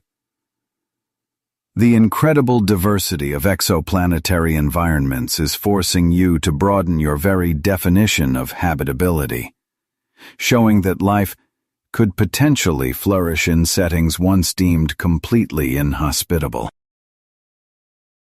Many of the exoplanets found so far reside within what is known as the habitable zone, the orbital region around a star where conditions are right for liquid water to exist on a planet's surface. Water is considered essential, as it acts as a universal solvent for the chemical reactions of life. By examining these exoplanets, scientists can search not only for the presence of water, but also for other crucial elements like carbon and nitrogen. This investigation into the building blocks and conditions that could spawn life on other worlds helps you assemble the puzzle of how life might have first begun right here on Earth. The makeup of an exoplanet's atmosphere also offers a vital window into potential biological functions. To find gases such as oxygen, methane, and carbon dioxide, astronomers examine the starlight that filters through a planet's atmospheric layer. Discovering certain gases is especially compelling, as they might signal biological activity. For instance, the presence of methane could suggest an active source is producing it, much like living organisms frequently do here on Earth. The investigation of exoplanets not only gives us clues about the potential for life elsewhere, but also significantly expands our grasp of the complex systems that support life on our own planet. This work encourages you to appreciate the fine balance of conditions essential for life, and hints that while life may be rare, it could also be extraordinarily adaptable, discovering ways to thrive in the universe's many different settings. Gravity is a foundational force that serves a critical function in shaping both the physical attributes of exoplanets and any potential life forms that might call them home. The distinct gravitational pull of every planet has an impact on everything, from the anatomy of organisms to their ability to move, and even their strategies for reproduction. On planets with much stronger gravity, life might develop more compact and sturdy bodies to bear the additional weight, potentially resulting in shorter, more solid organisms. In contrast, on worlds where gravity is weaker than Earth's, you could expect to see more elongated or lightweight life forms. Such creatures might evolve longer limbs or even wings, giving them an edge in navigating their environment with less physical exertion, and leading to some truly astounding adaptations. A planet's gravitational force can also determine how well its atmosphere retains gases and supports water cycles. In environments with low gravity, a planet may have difficulty holding on to a dense atmosphere, which is crucial for controlling temperature and supplying the elements required for life as you know it. Conversely, a planet with high gravity could maintain a thicker atmosphere, which in turn might support diverse ecosystems uniquely suited to its particular conditions. The influence of gravity ultimately reaches the planetary environment itself by impacting fluid dynamics on the surface and geological processes. These elements can generate a multitude of niches for various life forms. Understanding this interplay fires our imagination about the immense possibilities for life on exoplanets, motivating scientists to probe these distant worlds with renewed passion and curiosity. The scientific study of life in the cosmos plays an indispensable role in figuring out where life might emerge beyond our world.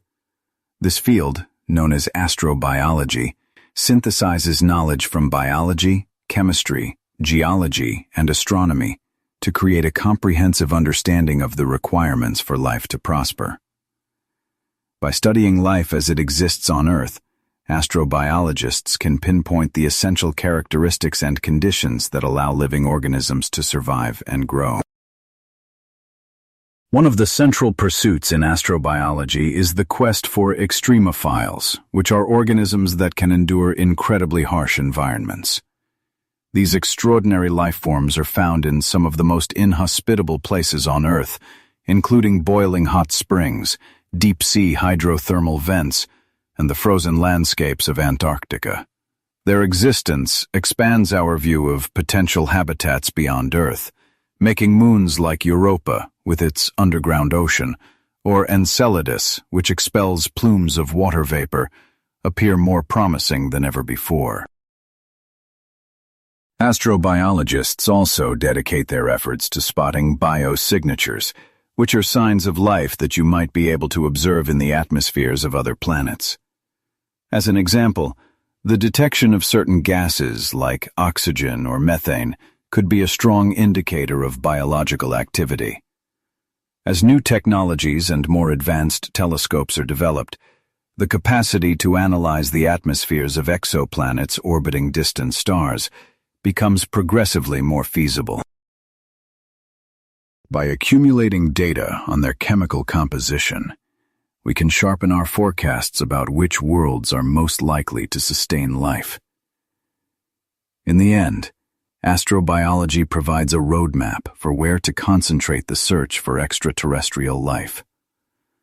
By understanding what supports life on Earth and pinpointing habitable settings in space, we find ourselves at the edge of incredible discoveries that may soon answer one of humanity's most profound questions. Are you alone in the universe? When scientists are looking for exoplanets that warrant further examination, they assess several key traits that make these faraway worlds particularly interesting candidates.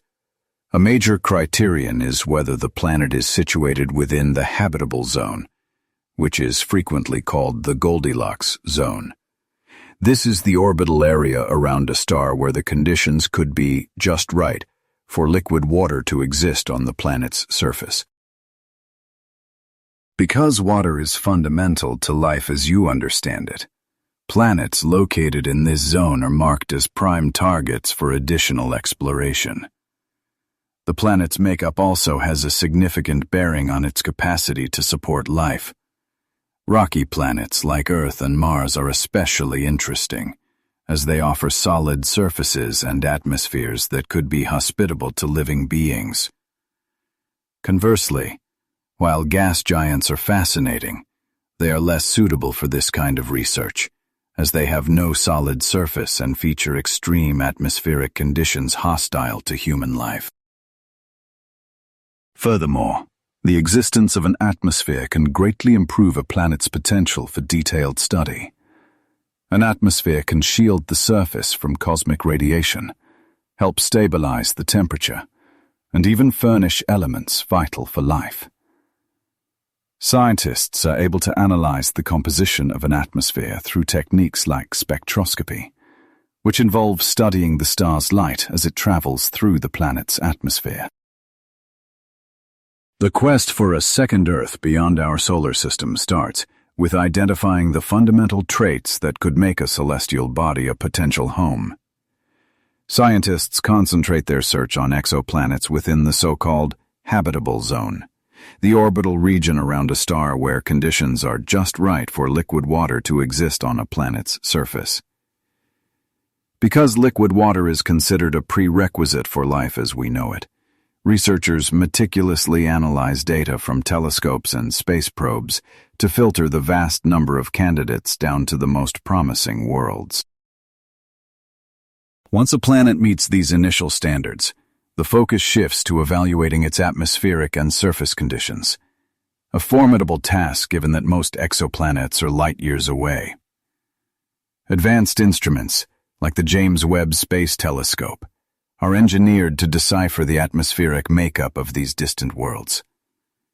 Detecting gases such as oxygen or methane is a key objective, as their presence could signify biological activity and hint at the possibility of life, a crucial factor for any future human settlement. If we are serious about colonizing exoplanets, we must also confront the immense hurdles of interstellar travel.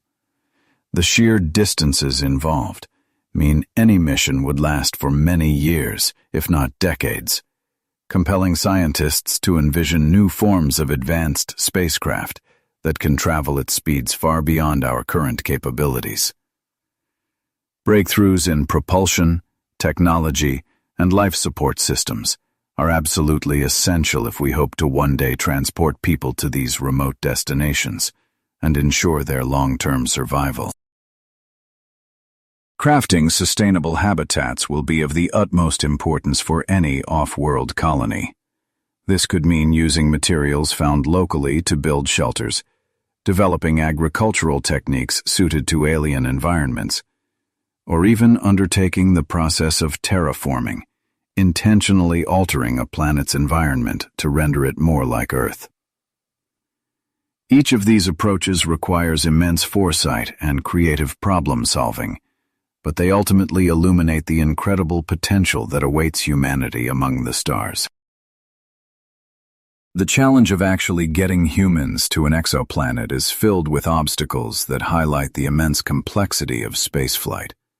These planets outside our solar system are light years away, which presents a massive barrier in terms of travel duration.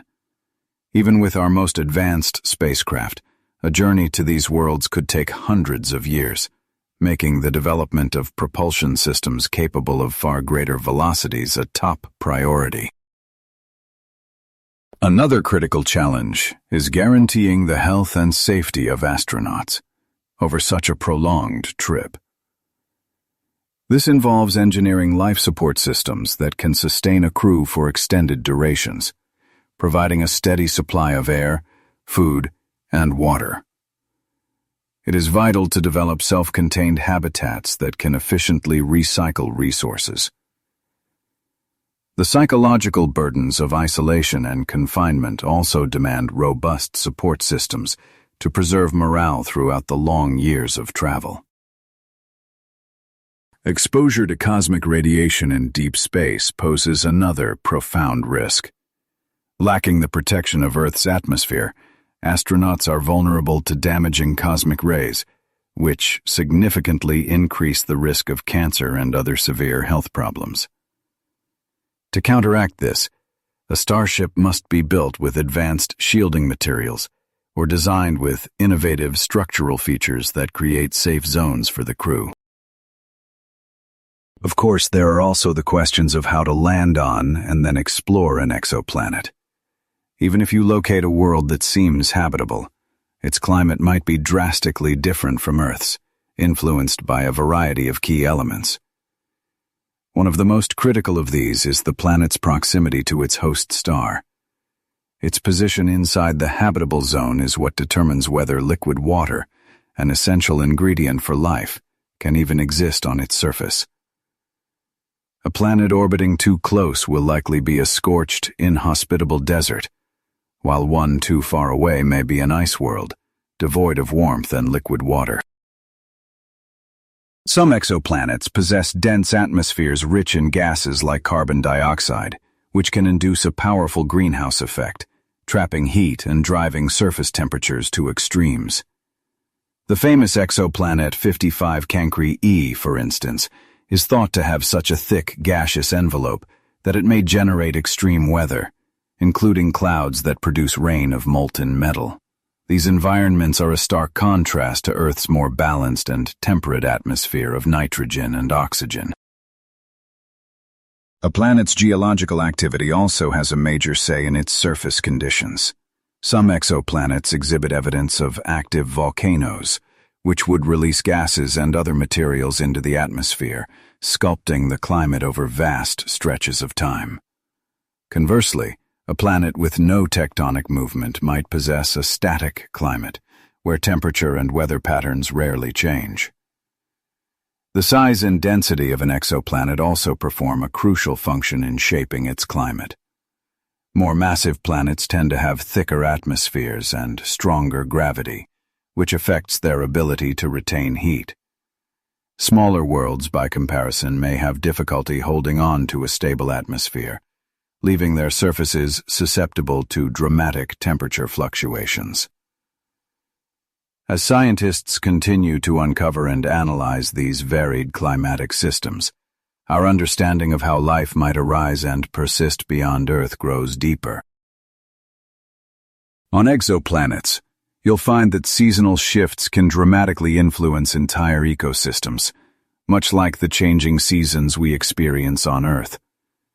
These cycles are typically governed by a planet's axial tilt, the eccentricity of its orbit, and its proximity to its host star.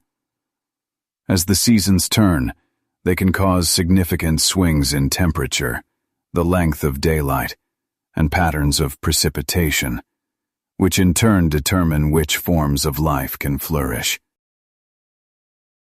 These variations directly shape the development, behavior, and reproductive cycles of alien organisms. Imagine a world with a pronounced axial tilt, similar to our own. Its summer might fuel vibrant plant growth, whereas its winter could pose a grave threat to the survival of many species. Flora would have to adapt, perhaps by thriving in warmer periods and becoming dormant when conditions turn hostile, forcing any animal life dependent on them to alter their own migration patterns or diets in response. Now, if you consider a planet with a highly elliptical orbit, the consequences become even more captivating. During its closest pass to its star, the surface could be bathed in intense heat and light, sparking a surge of biological activity. As it moves away, plunging temperatures might trigger widespread dormancy. These extreme cycles could compel the evolution of incredible survival mechanisms, from astonishingly rapid growth to the ability to endure long stretches of brutal conditions. The composition of an exoplanet's atmosphere also deeply affects how its seasons impact local ecosystems. For instance, a world with a thick atmosphere rich in greenhouse gases might see fewer drastic temperature changes, fostering more consistent conditions year-round. Conversely, a planet with a thin atmosphere would likely experience severe temperature drops, demanding that life evolve extraordinary resilience to survive. When you try to understand weather on distant worlds, you quickly realize it's a fascinating scientific puzzle. Our meteorological models, which have been honed over decades of observing Earth, are specifically designed for our planet's unique atmospheric and climatic makeup. Exoplanets, however, can present utterly different environments with exotic atmospheres, strange chemical compositions, and extreme temperatures that produce weather patterns our current models simply cannot predict. On some of these distant worlds, temperatures can soar to thousands of degrees, creating the potential for clouds made of heavy metals, a phenomenon completely alien to our experience. One of the most intriguing discoveries involves tidally locked exoplanets, where one hemisphere is in permanent daylight, while the other is trapped in eternal night. This massive temperature difference can generate ferocious winds and bizarre local climate systems that defy our conventional understanding. Our Earth-based forecasting, which assumes a relatively uniform atmospheric temperature, struggles to capture the dynamics of such extreme weather. It's possible that these planets experience unusual storms or entirely new forms of precipitation, challenging everything we know about meteorology. Furthermore, some exoplanets have atmospheres containing high concentrations of gases absent from our own, like hydrogen and helium, which further complicates any attempt to model their weather. To predict the weather on these worlds, you must account for chemical interactions that could lead to phenomena we have never witnessed, such as clouds forming from vaporized rock. Studying these varied weather systems pushes the boundaries of meteorological science and forces us to rethink what we know about atmospheres far beyond our own blue world. Among the most successful tools astronomers use to find these distant exoplanets is the transit method. This technique involves observing the subtle dimming of a star's light that happens when a planet crosses in front of it from our point of view. Although the concept sounds simple, it has proven to be an incredibly potent method for discovery. The core of this method is the continuous monitoring of a star's brightness over time, which generates a dataset known as a light curve. When a transiting planet causes a slight but detectable dip in that brightness, scientists can deduce critical information, such as the planet's size and its orbit. For example, a larger planet will block more of the star's light, resulting in a deeper drop in brightness than a smaller one would. To achieve this, researchers rely on high-precision photometry, which is the very accurate measurement of light intensity. This precision is absolutely essential, as the change in brightness from a transit is typically minuscule, often around 1% or even less. Advanced observatories, particularly space telescopes like Kepler and the Transiting Exoplanet Survey Satellite, or TESS, have been instrumental in this work, as they can observe countless stars at once, greatly improving the odds of catching a transit event and confirming a new world. Confirming the existence of a new exoplanet often involves further investigation to solidify the discovery. Astronomers may conduct additional transit observations to verify the planet's orbital period or employ alternative techniques, like radial velocity measurements, to determine the planet's mass. Each of these validation steps contributes to a more comprehensive understanding of the exoplanetary system, broadening our knowledge of the diverse worlds that populate the galaxy beyond our own. The radial velocity technique has proven to be an essential instrument for unlocking the secrets of exoplanets, especially when it comes to assessing their mass. This approach operates on the principle of the Doppler shift, which alters the observed frequency of light based on an object's movement. As an orbiting planet exerts a gravitational pull on its star, causing it to wobble, the star's light spectrum shifts, and by analyzing these fluctuations, astronomers can deduce a planet's existence and approximate its mass. A planet's orbit not only influences its star's trajectory through space, but also induces a subtle movement toward and away from an observer on Earth. This motion creates tiny, yet detectable variations in the star's velocity, which are revealed by studying its emitted light. A more massive planet will exert a stronger gravitational influence, resulting in a more significant radial velocity signal, thereby allowing scientists to gain crucial insights into the planet's mass, even without directly observing the planet itself.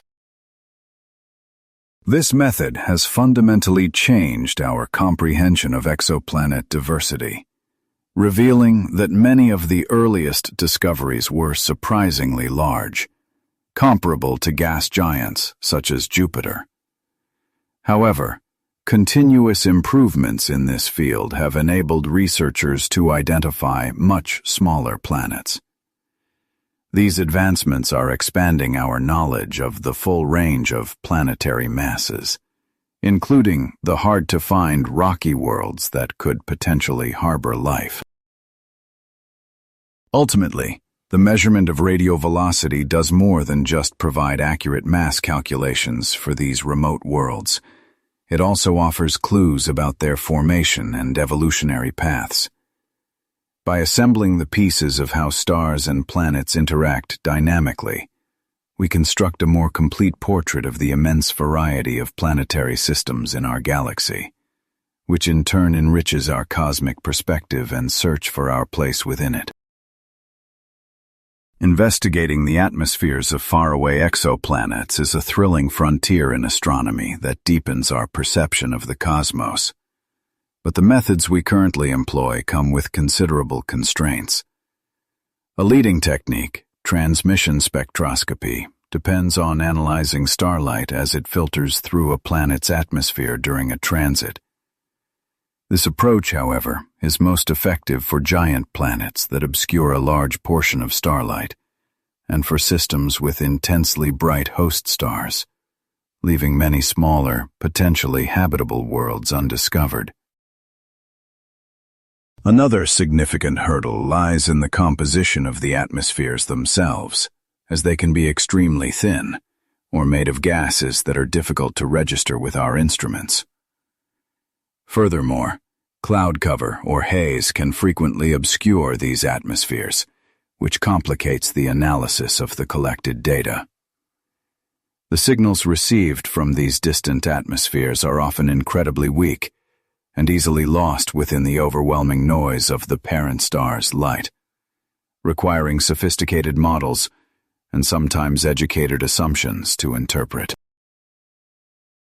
Our current telescopes and instruments are also constrained by their own limitations in sensitivity and resolution.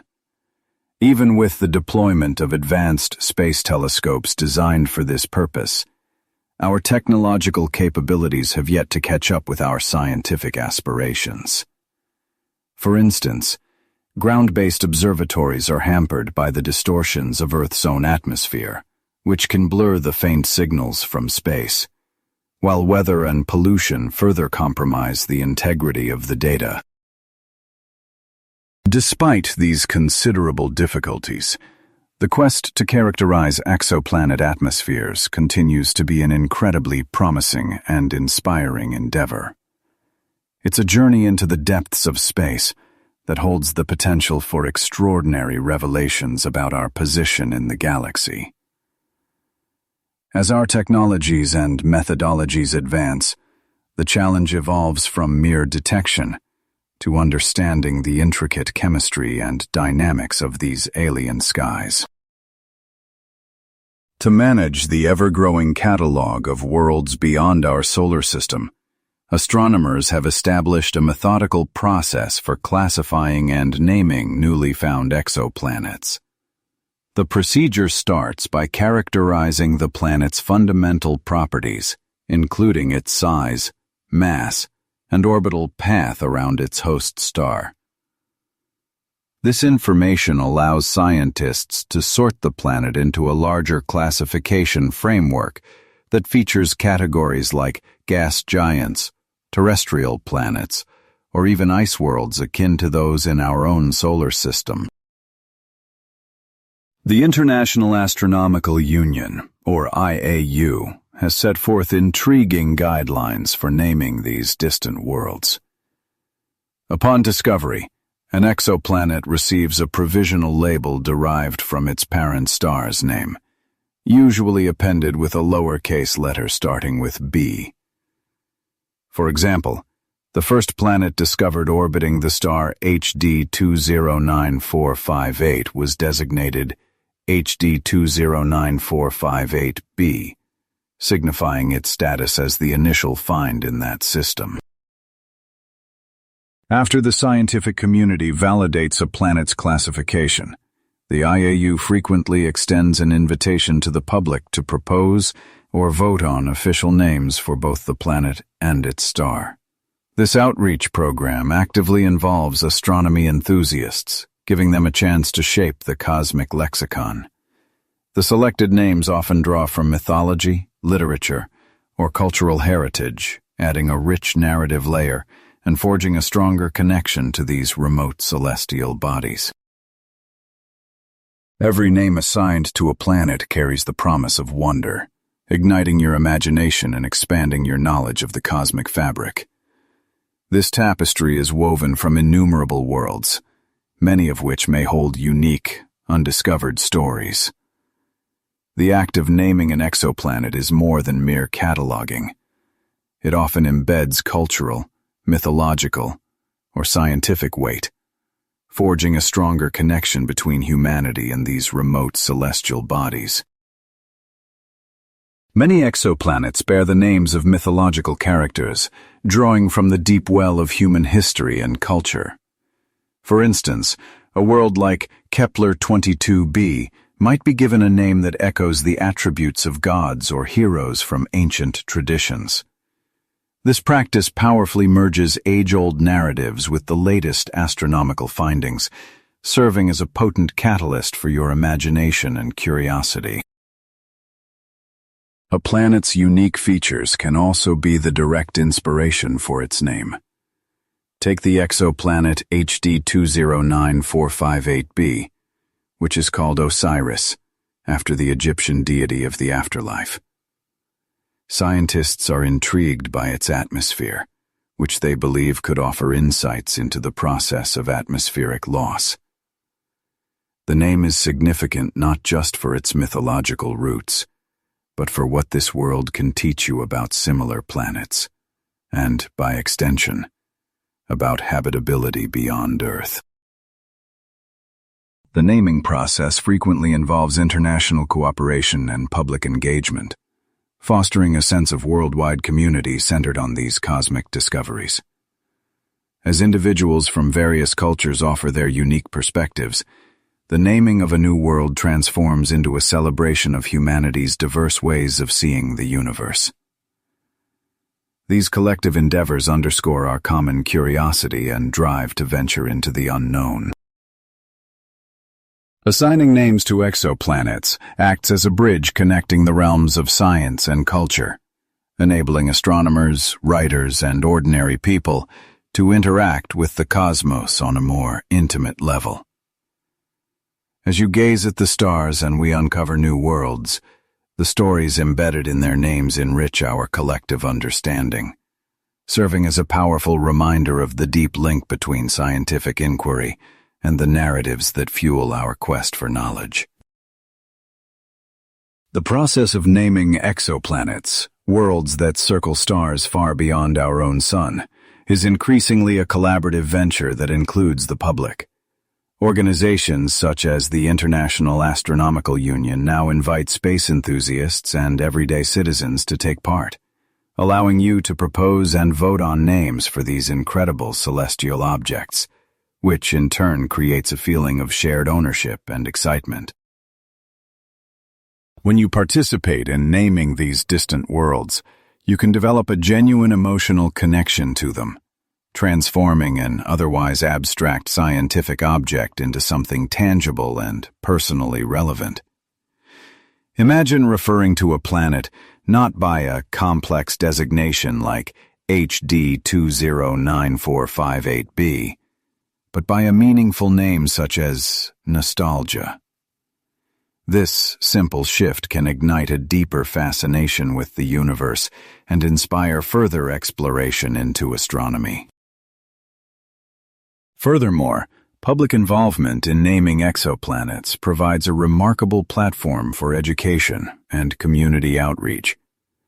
It motivates schools, libraries, and local groups to organize discussions about space, capturing the interest of both younger and older generations. When you feel your contribution is valued, you are naturally more inclined to seek out more information and share what you've learned, creating a positive feedback loop that boosts overall scientific literacy. Ultimately, this cooperative approach not only enhances engagement with scientific discoveries, but also cultivates a shared appreciation of our position in the cosmos. It helps to demystify science by closing the distance between experts and enthusiasts, thereby championing a more inclusive way for everyone to understand the universe around you. A star's life cycle is a captivating and essential factor when you consider the potential for life on its orbiting planets. Stars are born from immense clouds of gas and dust, and their subsequent evolution determines their brightness, temperature, and the entire environment they create. This journey is typically broken down into distinct stages: the main sequence, the red giant phase, and the final stages, which culminate in either a white dwarf or a supernova. While on the main sequence, a star burns with a steady light, offering a stable and reliable source of energy for its planetary system. This period is the most promising for habitability, especially for a planet situated within the star's habitable zone, where temperatures permit liquid water to exist. The duration of this phase varies dramatically. Smaller red dwarf stars can remain stable for billions of years, providing a vast window for life to evolve, whereas massive stars burn out in just a few million years. As a star transitions into a red giant, its outer layers swell dramatically, which drastically reshapes the conditions on any nearby worlds, potentially stripping away their atmospheres or scorching their surfaces beyond recognition. If Earth were to experience this phase of our sun's life, it would undergo catastrophic changes, rendering it completely uninhabitable. In its final stages, as the star dwindles into a white dwarf, the greatly diminished energy output makes the continued existence of life nearby highly improbable, reminding you just how delicate and transient the conditions for habitability truly are. By grasping the various phases of stellar life and transformation, astronomers can make much more precise judgments about whether an exoplanet might be habitable. As a star approaches the end of its existence, it undergoes profound shifts, such as swelling into a red giant, which fundamentally reshapes the conditions on its orbiting worlds. This process can unleash intense heat and radiation, potentially eroding a planet's atmosphere, vaporizing its oceans, or even leading to its complete annihilation. Our own sun is destined for a similar fate in several billion years, subjecting Earth to extreme conditions that would likely erase its ability to support life. Observing stars in their final evolutionary phases offers a remarkable look into the future of their exoplanetary systems. When stars exhaust their nuclear fuel, they cast off material into space, seeding the surrounding interstellar medium with heavier elements. These elements become the building blocks for the next generation of stars and planets, providing crucial clues about how the chemical makeup of new worlds evolves over time. By analyzing these cosmic cycles, we not only grasp the life story of stars but also gain foresight into the ultimate destiny of the planets that orbit them. The lifespan of a star is a pivotal factor in determining the conditions on its orbiting planets, particularly concerning the development and stability of their atmospheres. Different types of stars have dramatically different life expectancies. A small red dwarf might burn steadily for tens of billions of years, whereas a massive star may exist for only a few million years before exploding in a supernova. This duration directly influences the window of time a planet has to maintain a stable environment, which is considered essential for life to emerge and flourish during the star's main sequence phase. A planet orbiting a long-lived star, like our Sun, benefits from an extended period of stability, allowing complex biochemical processes the necessary time to unfold. In contrast, worlds around short-lived stars face rapidly shifting environments that would likely prevent the formation of complex atmospheres or life as you know it. Furthermore, when a star finally depletes its fuel and begins its final transformations, the resulting changes in its energy output can completely strip a planet's atmosphere, rendering its surface hostile. This underscores how a star's stable energy balance, essential for maintaining liquid water, is a profound influence on a planet's climate and its potential to harbor life. As you explore the vast ocean of exoplanets, it's vital to distinguish between two fundamental concepts: habitability and the actual existence of life. Habitability describes a world with the necessary conditions for life to potentially arise, while the presence of life confirms that living organisms have indeed taken root. A key factor in determining habitability is the availability of critical resources, such as a stable supply of water, a suitable atmosphere with essential gases, and a temperature range that permits liquid water. However, even if a planet meets all these criteria, it is by no means a guarantee that you will find life there. For life to develop, a planet also needs geological and climatic stability over immense timescales, which allows complex chemical processes the time they need to occur. Yet, even the most stable environment does not ensure that life will spontaneously emerge, as this leap also relies on a series of evolutionary advantages and unique historical events that we are only beginning to understand. Ultimately, while habitability sets the stage, the actual appearance of life hinges on a delicate interplay of chemical and physical dynamics, where a planet with all the right ingredients might still require a specific catalyst, like lightning strikes or volcanic activity, to initiate the formation of the complex organic molecules that are the foundation of biology.